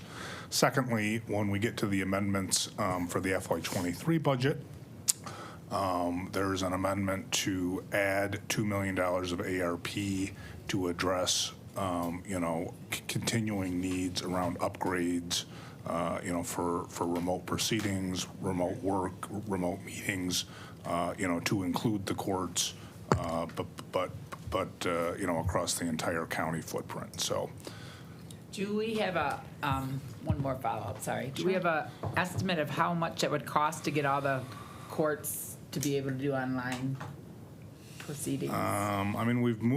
we have done some projects already. We do not yet without, Okay. without looking at specifically what probate and/or district needs. Okay. But yeah, the ARP dollars should be sufficient. Okay, That'd be my high-level estimate, is that the Okay. ARP dollars would be all sufficient. right, thank you. Thank you, Commissioner Long. Anybody else? Commissioner McGilvery. Yeah, you talked about your master plan. I guess my question is this. You say we bought in a lot more laptops, and those are in use more because of the remote working from home locations or wherever. What did we do with all the desktops? Are they still sitting on the desk or? So we do still have some situations where people need, when they're working from home, they still need a computer on the county network. So they're still using that computer. They're actually using 2 devices. There are still somewhere in the neighborhood of 500 situations where that occurred. That's just the networking connection for them to get access to the county network. So that's one. And we always run through a reseller, a recycling company that takes all of our old equipment and recycles it. So anything that gets decommissioned with the replacement of a new device goes through that process. Again, that's a standard replacement process. In your master plan, is there any point in time where you figure people are going to be working from Oakland County location here, where there won't be a big need for the laptops? From an IT perspective, we're designing, basically we're designing the network, the infrastructure to allow the flexibility for wherever the departments and HR and wherever the county needs people to be. I mean, our job is to provide the infrastructure for them to be there. So to support remote work or to support on-premise work, or optimally both. Okay, thank you. Okay. Commissioner Woodward. So I want to kind of go back to these projects, and these projects that were identified and parsed through and lifted up, part of the budget hearings that Finance has been having by kind of advancing them, when do we envision that they would be done? Like the digitization, and I ask this question trying to get a sense. Digitization, I think, I mean, it's been brought up in some of the district court, with an ability to input data so there's not a piece of paper that's literally going around, will take the pressure off need for additional staff that they don't currently have, improve efficiencies, improve productivity, and allow us to better operate within the constraints of the budget that we have, I mean, that's in place right now. So I don't know, these are a lot of projects. So Yes, they are they all gonna, I mean, is it 6 months, 9 months, 12 months? Is there prioritization if there's ones that can take the pressure off of additional staff needs sooner rather than later? I mean, how do we bring them to the front of the pack so Sure. that we can improve those efficiencies and not be as, I guess, pressure cooked on trying to deliver services to the public? So we don't have timing yet. These are all brand-new requests that have just come in the last couple months. So they have not been estimated for project management and timing. We have not assigned resources to them. But to your other question, yes, the departments all prioritize them. And then part of the master planning process is the departments all get together and determine the priority between the projects. So not only do we know this is the #1 project for the circuit court, this is the #1 project for all of the courts. So they all got together and at the end of the day agreed. There's some healthy debate about whether this circuit court project is more important than this probate project, et cetera, right?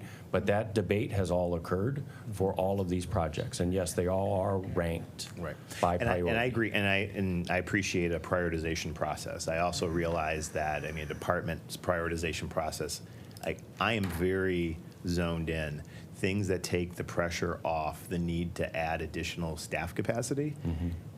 From a policy perspective, like pushing that up. Now, by all means, that maybe that's what actually did happen. Like maybe that what led to whatever the prioritization that will lift up the courts right now.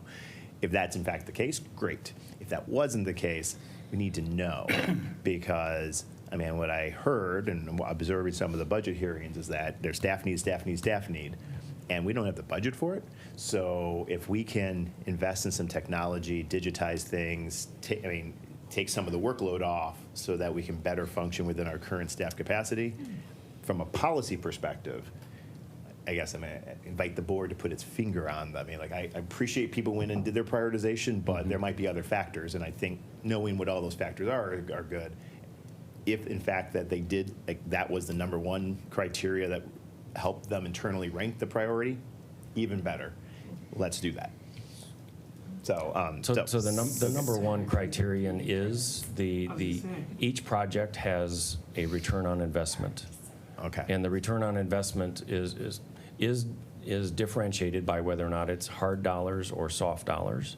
And the projects that do get to the top fastest are the ones that have a higher ROI.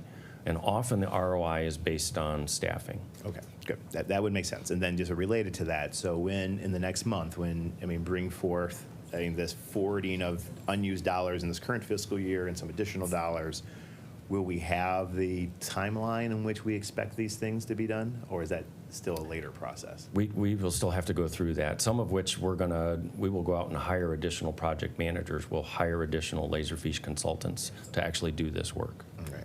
Is there a way that I can push to say, I need to be able to say to the people who are pounding down my door, are we looking at 6 months, 9 months, 12 months, 18 months to be able to implement that? So it's like, getting it right is most important. But I need an answer to that question quickly. And I realize that there's a lot that goes into it, but I need to be able to deliver that answer. So they stop calling me. And me. Well, I think it's for us all to know. I realize that we're Right. going to need outside consultants to help do this. We've got limited staff capacity, what we can do internally. Bringing on microfiche consultant. Laserfish consulting. All of them can help. We'll figure that out. But the sooner we can give a concrete answer to that and then monitor our progress towards that, I think stress levels will, my stress level, which is the only one I care about, is better managed. Understood. And Commissioner Cabela's.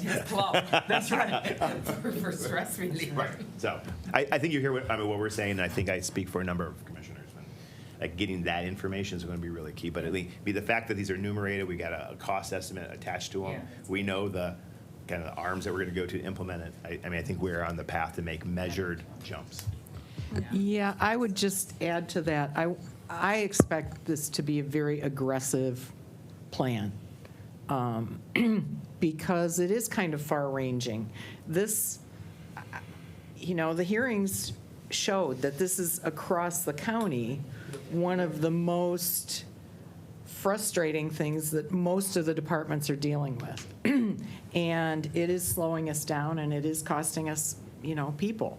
So I don't want a plan that says, oh, in 18 months, this will all be fixed. That's not good enough for me. It's got to be, this is number one, and it's going to be done by Thanksgiving. And this is number two, and it's going to be done by Christmas, kind of thing.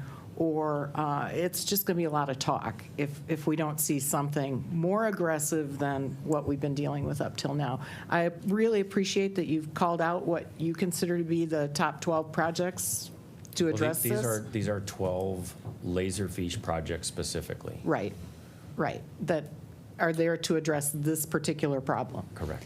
So I appreciate that you at least know what they are and how much they're going to cost us. Now let's execute in a faster plan than I think maybe we had in place before this. So thank you. Is there anybody else on this particular item that wants to jump on?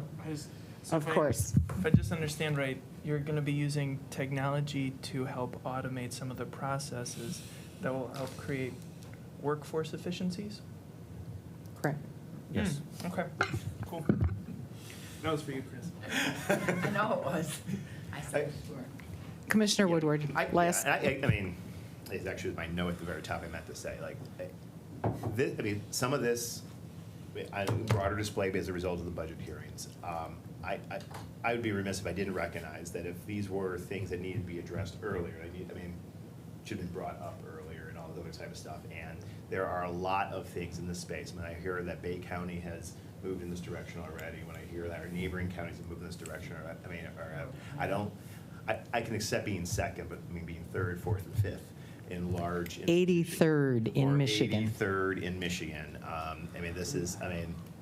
We need to make these investments and decisions of a past administration were different, and now, we're in a position to move fast and hard, and I think you're hearing that there's a lot of support to what's necessary to kind of make measured progress in this and catch us up is important. So I think it's important to lay that out, that this wasn't just sitting around like, no one cared that much about it. I think the fact that these projects come forward in the last month or two and really spotlit in the budget hearings, I think I would say the process is working, so.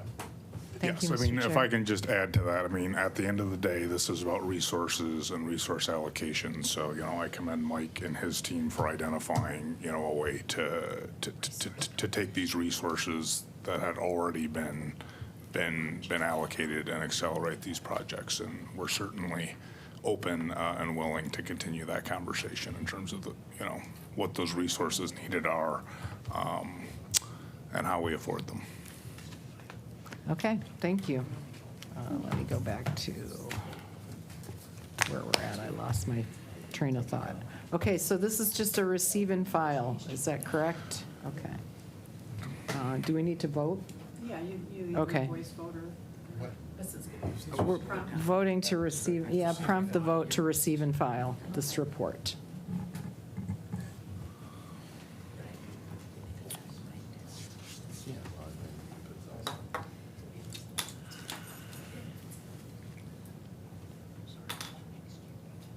Paul? Oh. Madam Chair, we have 9 yeas, 0 nays. Okay, good. Thank you. Good luck, Mr. Tim. Okay. Oh, I thought he already left. I'm like, man, he's fast. Get out while you can. I did not see him, and I'm like, man, he can get out here fast. Left Kyle to his own devices here. All right, next up, we're going to start into the budget. Item 12B, FY 2023, 2025, County Executive Recommended Budget. Oh,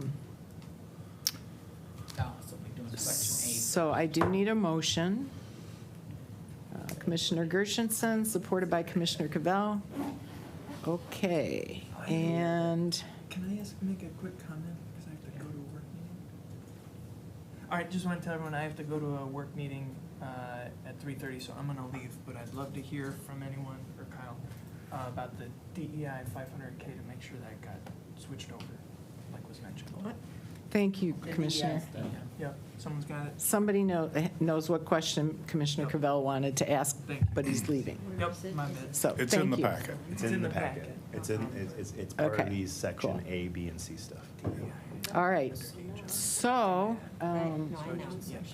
now we're on Section A, amendments made pursuant to adoption by separate resolution. Okay, and So we need a motion. so we need a motion Like a motion? by Commissioner Woodward, supported by Commissioner Kowal. Okay? Want to read them all? Or, You might want to wait. I can speak briefly to it if that's helpful. yeah, The amendments on Schedule A are all amendments to adjust the budget to reflect resolutions that have been adopted by the board since the budget recommendation was released. So this is just truing up the budget to make sure those adjustments are reflected. I think historically, the committee has adopted this schedule, as a batch with one vote. okay, That's what I moved, Amendment A. Mark. right, and Sport section A. Okay, all the amendments under section. everything under Section A is going to be voted on at once. So is that clear for everybody? That this is the this is things that have been adopted by resolution since July 30. July 1 presentation, Festival. to make sure that these numbers all add up. Okay? Everybody clear on that? Yep. Yep. Go ahead and prompt the vote. Thank you.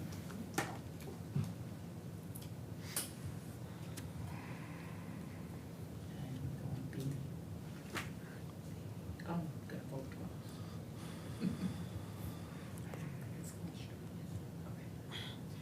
Madam Chair, you have 8 yeas, 0 nays. Okay, motion carries. Next up, we have Section B, Human Resource Recommended Amendments. Motion to amend, I need a motion to amend the budget by approving the amendments listed in Section B, Human Resources Recommended Amendments as presented. Moved by Commissioner Long, supported by Commissioner Gershenson. Okay. And these three amendments are all also technical in nature. So they're just correcting technical oversights, but consistent with what you've heard, throughout the budget process in terms of what's in the budget. Okay, just some technical cleanups. Commissioner Powell. HR was dealing with the DEI issue. Is it in this or is it in something else before I take a vote? Because I want to make sure I see it. That amendment is at the end of Schedule C. Okay. Okay. Anybody else have any questions or comments on Section B? Let's prompt the vote.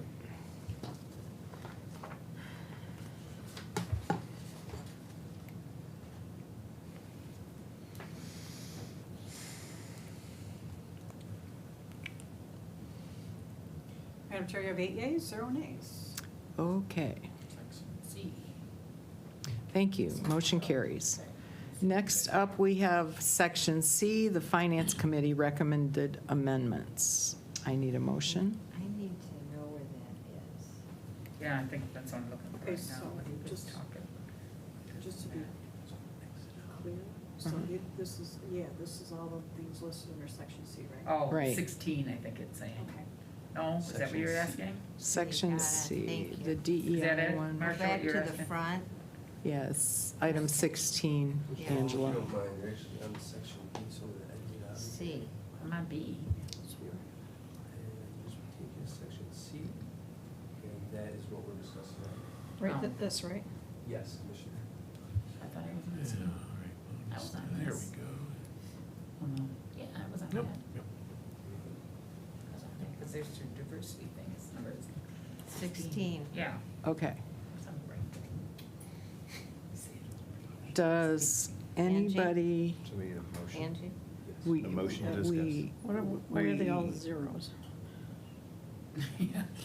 There's zeros because there's no impact on revenue or fund balance. If you look at the actual detail on the amendments, you can see where line items are changing. Okay. Oh, okay, so Oh, it's okay. just a, All right. They're just moving stuff around.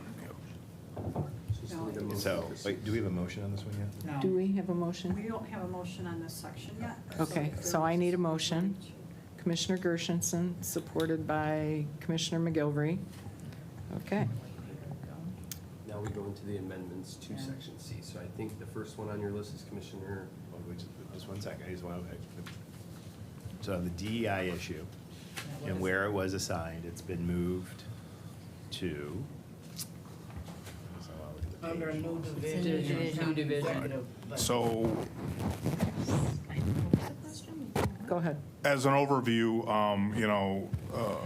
the amendments 1 through 15 listed on Schedule C are technical in nature, so I think those could all be, voted on as a block. Amendments 16, 17, 18, and 19 are more discretionary adjustments that you'll probably want to vote on individually in Section 16, Amendment 16 is the one that consolidates all of the DEI-related funding under the county executive office budget. Okay. It was in HR. Okay. Thank you. And then on 18, special projects, is that us? No, non-department, I don't know. But that's 650. Yes. What does that mean? I mean, I thought we There's were at already- 1.3, have we gone down? Do you want to speak to all of them at once or go through individually? I think it's fine to speak about. Okay, so so item 18, in the current FY '22 budget, there is $350,000 in the board's base ongoing budget for special projects, and then there was also a one-time appropriation of $1 million included in non-departmental. Right. So as we go into FY '23, that $350,000 is still there. And then in discussions, with Chair Markham, there was agreement that we would add $650,000 back into non-departmental for another year, and that would provide $1 million total for special projects in FY '23. Which is less than FY '22, but we didn't come close to 1.3 million this year. Well, there We're are not several done, ain't things we? that are perking, and we have till October 1. So at October 1, up to, we have 1.3 to spend. After October 1, it'll be $1 million. Yeah. But up to October 1, it's It's the old- 1.3, right. I think you're at about $700,000 total for, that's been allocated through the first 11 months of this year. And just a reminder, be strategic. But, yeah. Commissioner Can Powell. we at our caucus meeting next week get an update so we know where we at? So commissioners can if there's any other projects left before this October 1st deadline, yeah, can we just get that so we know what's exactly left? Our staff is saying yes. Thank you. Thank you. Easy. Should be pretty straightforward. We're keeping track of it, so I know there's a spreadsheet. I've seen it. Yeah, I so. know it's there. I just want us to update in caucus and talk about it. Good point. Yep. Okay. Keep going. So I'll just, we talked about 16, 17, I think probably the chair can speak to in terms of adjusting a small line item for the Historical Commission. I can speak to that. And then 19 is the item that I just mentioned a few minutes ago in terms of adding $2 million in ARP for addressing continued remote meetings and work and proceedings across the county. Okay, so the the Historical Commission, it's $4,000. They came to us, they want to do a poster project throughout the county, tying Oakland County to the history of manufacturing and World War II and all of those kinds of things. And they want to put these posters in libraries, community centers, and so on. They would do all the work. They have a very small budget. They asked if we could help them with funding to do that. So that's what this is about, is $4,000 to have them develop that program. So that was item 17. Okay, thank you. And then item 19, where you're talking about the $2 million, is that right? Mm-hmm. Correct. And we don't know what that looks like in terms of where we're going to spend it yet, is that correct? We will, we have some requests that are in the door now, kind of waiting for how much ARP is available, and then we will certainly put out a call to, to the full county if there are, for requests for other projects within this space. Okay, so is this IT, or is this facilities, or is it a mix? I would expect it to be primarily IT related. I mean, there could be, Okay. Obviously, if it's like a conference room that's being converted, there's an element of both, but these are primarily, IT-centered projects. For example, some of the courts, as Commissioner Long said, wanted to have video set up in the courtroom, because if they were able to do that, then they may not necessarily need a full-time court reporter kind of thing. So, Correct. Okay. Yep. This would be clearly in that bucket. Okay. That's, all right.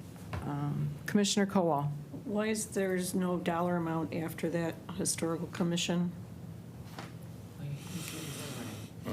That's because we found a small offset somewhere else to pay for it, so it doesn't rely on fund balance. Okay. What number was that, Eileen? That's number 17. 17. Yep. Is that true of all of these where there's no dollar figure identified? I mean, So, item 16 is just moving the money around, under the county executive office, so there's no net impact on fund balance. We just talked about the historical commission. The 650 you can see there for special projects does rely on fund balance. And then the ARP item is relying on ARP, so there's no impact on general fund balance.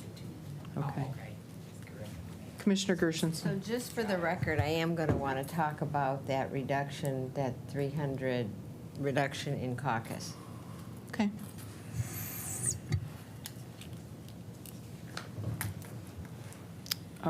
Anybody else? Is this where we bring our other? Yeah. Okay, so, let's see, I gotta go back to the, For these and then add amendments. okay, so this is where we're gonna take up, We don't vote on these now? First, we have to make any amendments to the Finance Committee recommendations. So if Got there it. are any commissioners that would like to make a amendment to C, this would be the time. Got it. Okay, what he said. you're up first. I guess I'm up first. Yes, this is a motion to amend the Finance Committee amendment to appropriate funding in the amount of $2 million to the general fund for the local road improvement matching program. Understand that any actual and specific fund balance assignments will require a separate resolution to make that, make the money get spent for approval. So moved. Supported by Commissioner Long. Okay. Commissioner Woodward. So I'm going to recommend that we pause on this and take it up in concert with any additional amendments that come up between now and the board floor. There are some outstanding issues, senior issues, mental health, facilities. I believe the Democratic and Republican caucus have some, priorities that need to be sorted out. And I think it's appropriate. I think this is generally enjoyed bipartisan support. At this moment, I don't know if Commissioner Moss is willing to withdraw that and to have it taken up as the floor as part of the close-up of everything. That would be my recommendation. Given your recommendation, I think I would be happy to accede to that as long as We will this address it. particular item, which has, as you say, had long-term bipartisan support. It supports all our districts, and I'm sure it will give its appropriate weight in the mix. at least for me, for this one. Wonderful. Commissioner Gershenson? Just for clarity, is this an additional? Is there's no money in the budget right now continuing. for, We're oh, it's continuing just this. continuing? Yeah, it's continuation. It's just simply got a it. continuation budget, but yeah, sure. Thank you. The Moss amendment is top on the file. All right, my amendment will be top on that. Okay. There's so another one there. Commissioner I mean, I Moss, are think you similar- withdrawing your amendment at this Yep. time? Yeah. Okay. To be addressed on the full floor. Excuse me. Yes, I am withdrawing that by the advice of the chair. Okay. Well, I have an amendment, but he's probably going to say the same thing because it's the same. So this is for the budget amendment for $2 million for the Tri-Party Road Improvement Program. And then it's the same thing, release of the funding as per resolution and comes before us. And I guess, Get a support, and then he'll say. Support. Yeah, and right. then I would, the same thing, Moss. Again, along the same lines as that there, some other issues that need to all be resolved. And my preference would be that we do this all as part of a final package of the budget. So if the sponsor would withdraw the amendment and we can take it up. Commissioner on the Long, floor. are you willing to withdraw I the amendment? am willing to withdraw, but I might be a no vote on the budget till I make sure this gets in now, so that's okay with you. That is fine with me. All right. It's called negotiating, I gotta right? negotiate right now. Yeah. Anybody else All want to right. negotiate? So that's that. Is this an additional? No, this would the be program's not in there right now. It's the same amount as like Chuck's. It's just continuing on? Yes, yeah, and I think we always do amendments to add it in. Yeah, So it's the same, and it's the same amount of money on his and mine too. it's in non-departmental Yeah. right now, but it's Yeah. based on revenue. Yes, Correct. yeah. Right. So it's the same programs that we always have. We always have to add them in. Okay. That's those two. The third one is Commissioner Kowal. Thank you, Madam Chair. Yes, I have a amendment here regarding the district court. It's to amend Finance Committee's Amendment Schedule C to reflect funding for the creation of 2 appointed deputy court administrator positions in the amount of $200,468 for the 52nd District Court Division 2, Clarkston, and Division 4 in Troy, with the intended purpose to provide the structural organizational hierarchy within these 2 divisions of the 52nd District Court. Update required to keep all personnel budget books, pages, charts, whatever, to include the classifications and positions. And do we have a second? Commissioner Long. But I gotta ask Commissioner Cole, what's the total? It's $268,468. Oh, okay, so Yeah. it's 134, 234 per position on there, right? 134,000, Yeah. that's 260, okay, got it. That's right. And to speak to this amendment, I just,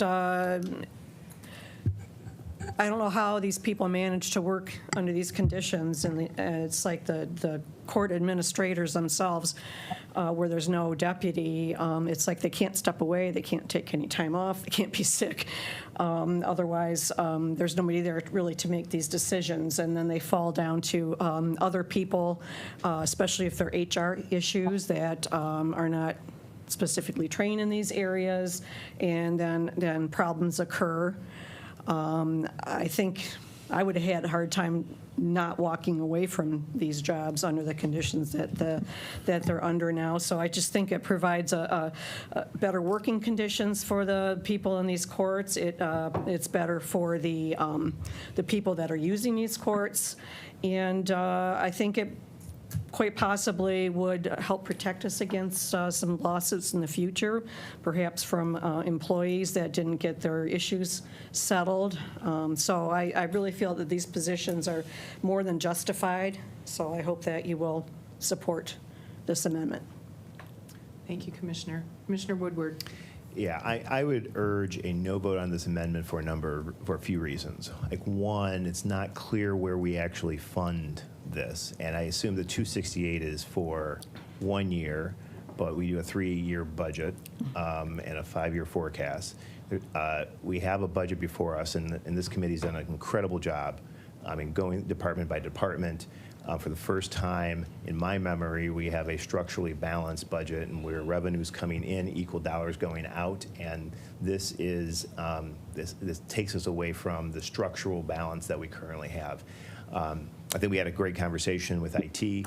I mean, putting some of those efficiencies in place that, I mean, hopefully sooner rather than later, I mean, takes the pressure off of some of these things. I think it's appropriate that we continue to look at these things or look at a long-term way to figure out how to pay for this. But this would be a new ongoing cost into perpetuity that, I mean, I think at this point is not appropriate. So I'd encourage people to vote no.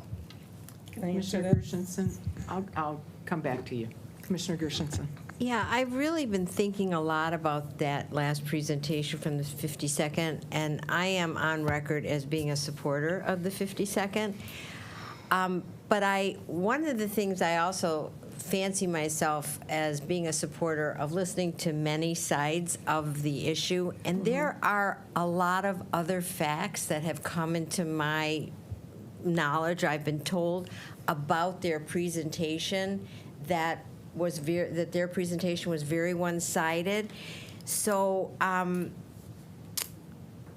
what I've also learned is that the new facility everybody keeps talking about is not a buildable, it's not a reality. It's not a buildable structure, and we were left with that, and we've been having this illusion about this new building, and from what I understand, it's not real. It's not really going to happen, and we're stuck with this piece of property.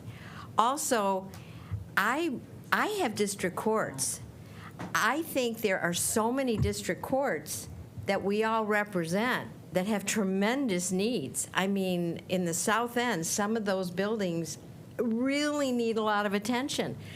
I know we have a greater responsibility to the 52nds, but I would be much more supportive of something that included all the district courts, because it's just not fair to all the other district courts that none of their needs are being addressed because they don't come in front of us. We don't know it. But I have talked to some of the courts that aren't in the 52nd, and they have a lot of tremendous needs.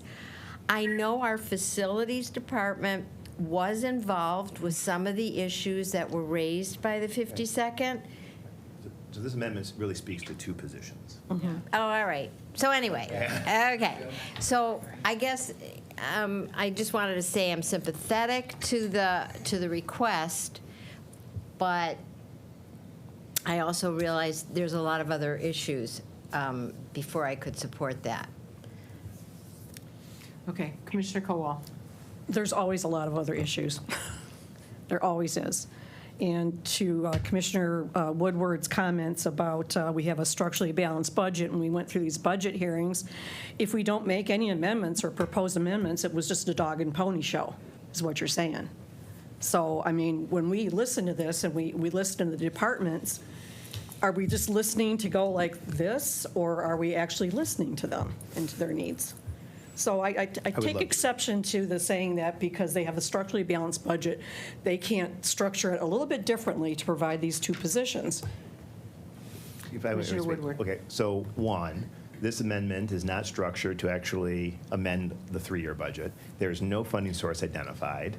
There are other needs that are available in this county, and this is not the appropriate time to do this. Now, if the district court wants to look at, its funding streams and come up with, figure out how to pay for it within the constructs of their budget, but we're talking about to structurally change that budget and then disrupt a structurally balanced budget.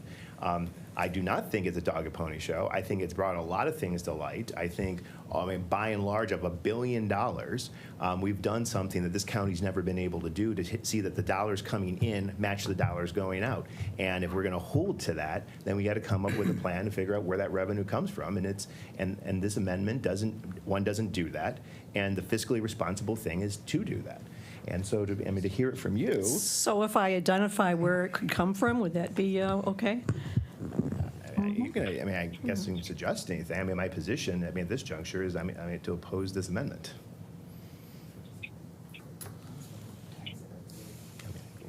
Okay. Commissioner Moss. I'd just like to point out that the judges of the respective courts have come and they've said that they have had long-term problems and they would like them to be addressed. And I guess, like some other things, I would ignore those at our peril. We are responsible. The other district courts are responsible to their own jurisdictions. The 52nd courts are ours. And, if not, now is not the time, I guess, okay, then when and how would we start moving forward to address the problems that have been brought up not simply in this budget cycle, but in other ones? From the, certainly 52nd, I remember them from a year ago.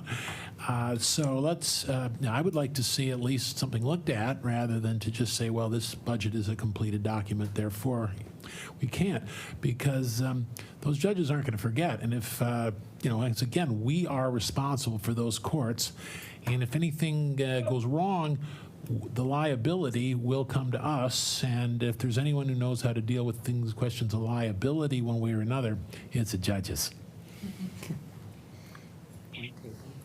Commissioner McGilvery. Yeah, I know a lot of courts down on the south end of the county that are under local control. And I know 2 courts for sure that don't have deputy court administrators. They barely have an administrator. So I'm not convinced that, yeah, they did come in here and tell us, and I think that needs to be looked at and questioned as to the need, and whoever, even if that's through the information we might get from the state court. But just to appropriate that money and pull it from nowhere, I mean, do they have needs? I think they probably do. I agree. The same thing with the technology aspect of it and the fire suppression that they talked about. I mean, they're all concerns and they need to be addressed. But I don't know that we need to do it in the budget. I think we can move forward past that because again, there's courts down the south end that don't have a deputy court administrator or enough staff, but that's what they can afford. So why are these courts a little bit different? Because it's in Clarkston? Because it's in Troy? I don't know. No, 52-2. These are our courts. These are our courts, yeah. Anybody else?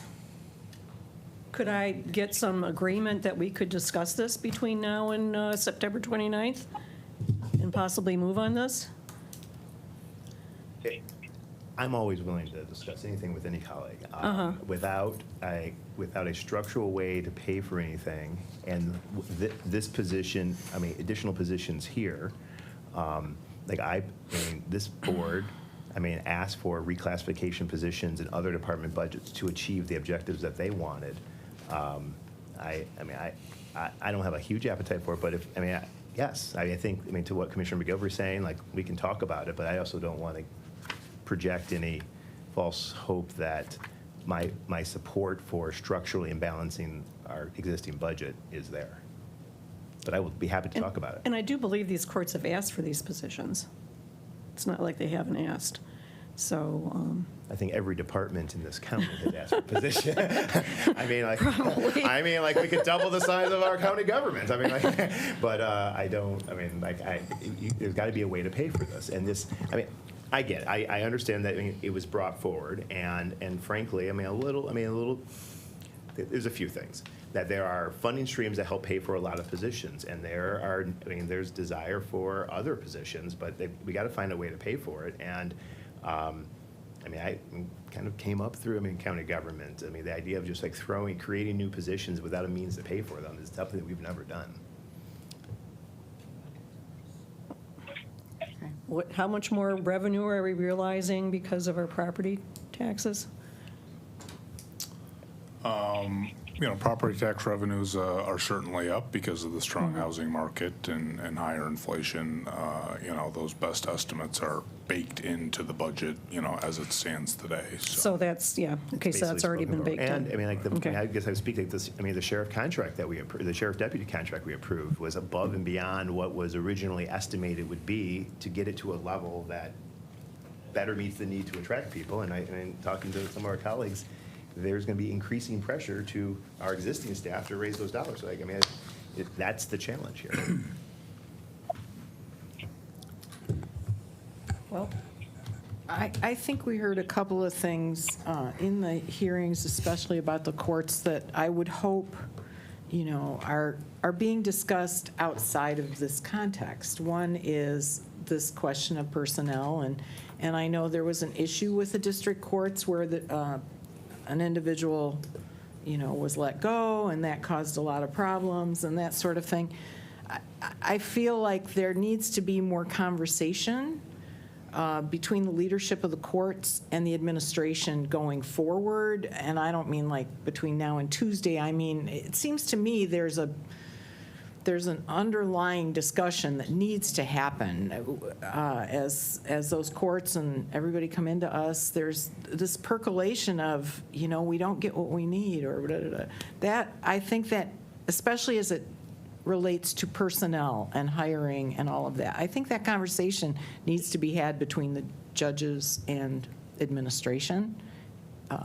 So I just want to say that. The other is the idea that we rent this building. We also rent the one in Novi. I found that out today. So the fact that we rent these buildings, and the district court came in and said, we have these facilities issues that, stuff falling on our heads, the bathrooms are we only have one bathroom and it's overflowing. And do we have a plan for how to talk to the landlord, right?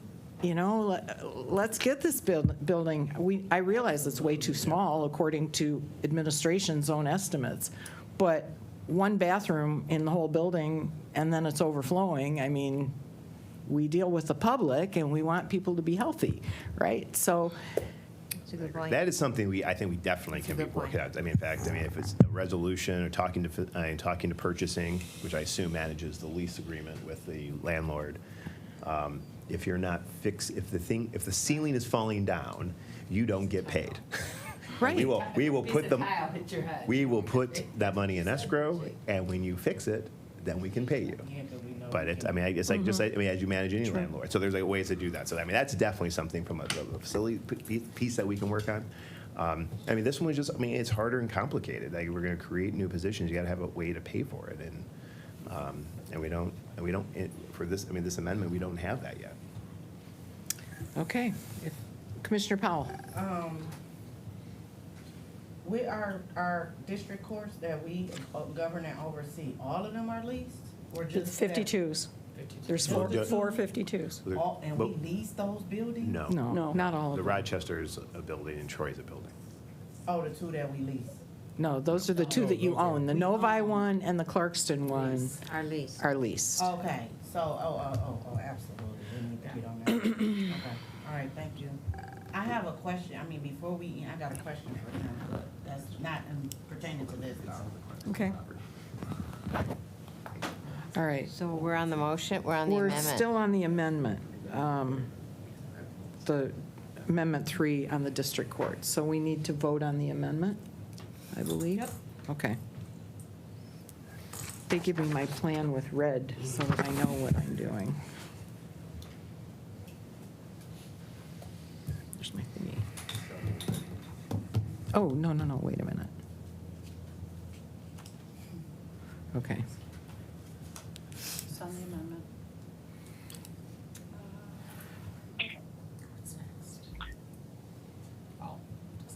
Madam Chair, you have 3 yeas, 5 nays. Okay, motion fails.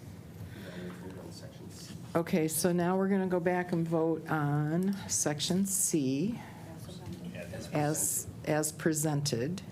As amended. As amended. Right? Oh, it was. Well, it wasn't amended. There are no amendments. As presented. I keep clicking on the wrong thing. I'm We sorry. set- I had to click back to where I was. You have A and B. There it is. See, I'm not used to going to the top of the heading.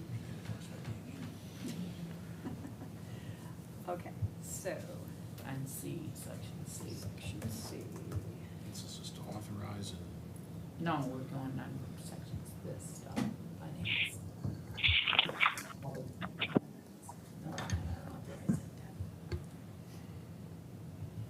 Section C. Section C.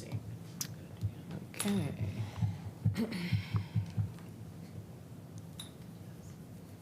recommended amendments. Oh, this, I'm sorry. Madam Chair, you have 8 yeas, 0 nays Okay, on so section C. now we're going up Now we're back up where I was going to go. to 12B, FY 2023-2025 County Executive Recommended Budget. As, it wasn't, oh, as amended, yes, we did have some amendments, right. As amended. Yes, please prompt the vote. See, I need 3 of you to tell me what to do. Yeah, I did for me. It's the budget as amended. Can I ask the 5 to 3, I think. It's not in regards to the Commissioner budget. Powell, It's go not ahead. in regards to the budget. It's some, it may be, it's an email he sent us Tuesday, yesterday. And I just wanted clarity on it while he here, because it's still dealing with finance. But everybody has voted? Okay. Is that- So, like, really quick, I know he can probably tell us. Back We and really it's gotta gone. just focus on prompting. I need a focus on my. Okay, I don't know if y'all are seeing this, but, the Children's Village, and if you was just letting us know, but you're gonna come back, we can talk about it later. But the Children's Village, when you threw the example out of the 25,000 per year, even if we move to help with this, will there be an income requirement for the housing, or, I mean, for the parents to qualify, I guess, to get their funds waived? Or? Let's finish the vote, and then we'll talk about that, Oh, okay. okay? We're gonna prompt a new vote. Yes. Okay, so this is on, The budget. Budget recommendation okay. to this point. As, yeah, the whole enchilada, the recommended budget as amended. Madam Chair, you have 5 yeas, 3 nays. Okay. Motion carries. So it'll go on to the full board. And so if I can, to 12. Madam Clerk, just, and before we get to, Oh, shoot. Get back in the meeting. 12.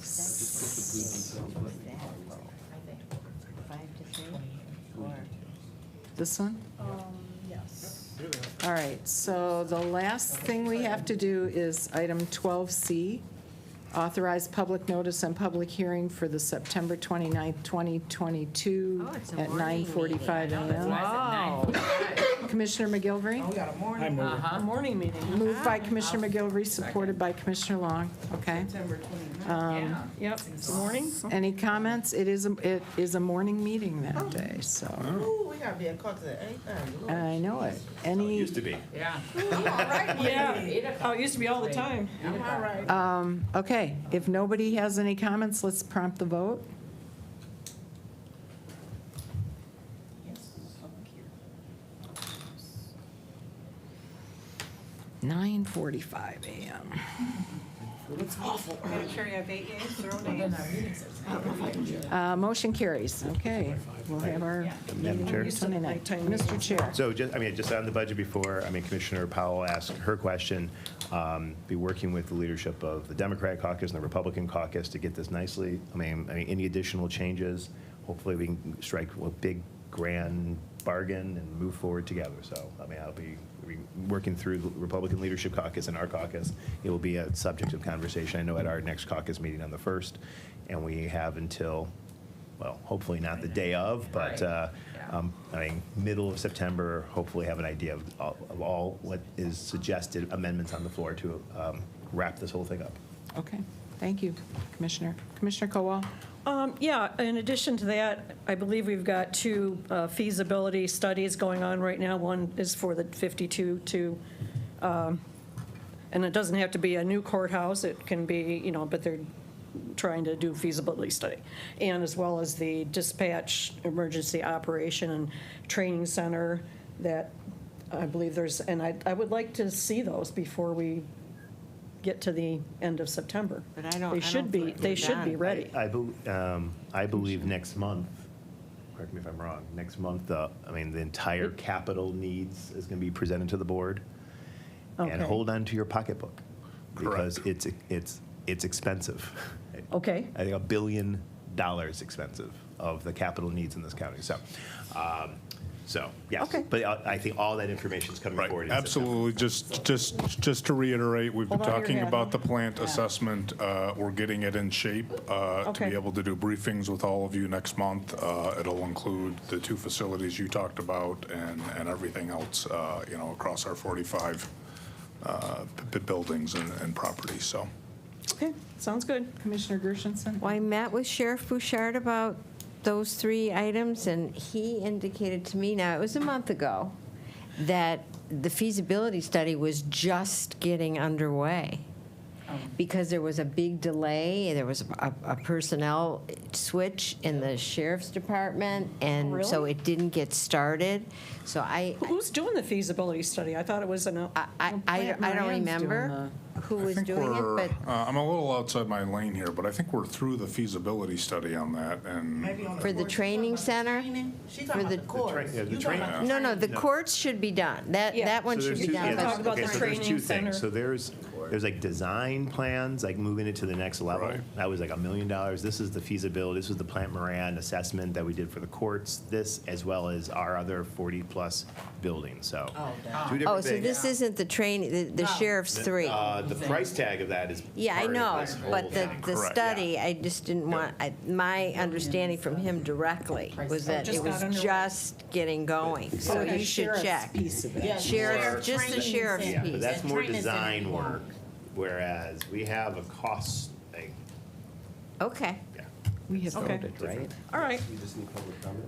Okay, Commissioner Powell, So I was trying to get clarity on the policy change regarding family court collections, but if you are going to eventually come back and break all that down, we can talk later for time. Right, that was there was an email that went out, I think yesterday, for those who haven't seen it yet. We wanted to alert you in terms of a direction we're heading in terms of policy, because we let the employees who will be affected by this in the fiscal services reimbursement unit know that we're heading in this direction. There's a high level, description in the email, but there, are still a number of details to be worked out. But we wanted to make sure the employees heard it from us and not from another source, and then certainly wanted to make sure that all of you heard it from us. And we'll come back with more details on that as we work through them. Okay. Okay. Commissioner Markham, just make sure they come back. I would like to know details. And there's some action that we have to do to Oh, okay, implement the cool. policy too. Okay, So okay. All right, thank you. Thank you. Probably in the fall. Certainly. Could I just say that I learned something during sitting in on all this, and I don't remember when there was an HR decision that employees that have COVID, it gets deducted, their days get deducted from their vacation. So I would just like to get a little bit of clarity on that policy. yeah. April Lynch sent an email out. I don't know if it went to just the members of the Finance I don't Committee think or I if saw all the commissioners, but we'll get it to Okay, you. thank you. Somebody make a note to get that to all of the commissioners. That'd be good. Okay. At this time, I'll open up public comment. If there's anybody who wants to, from the public, who wants to address this board, please say so now.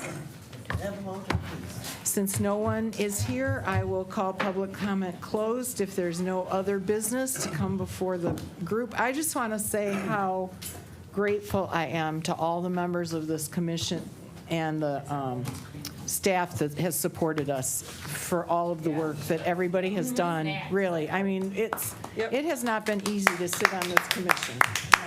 So,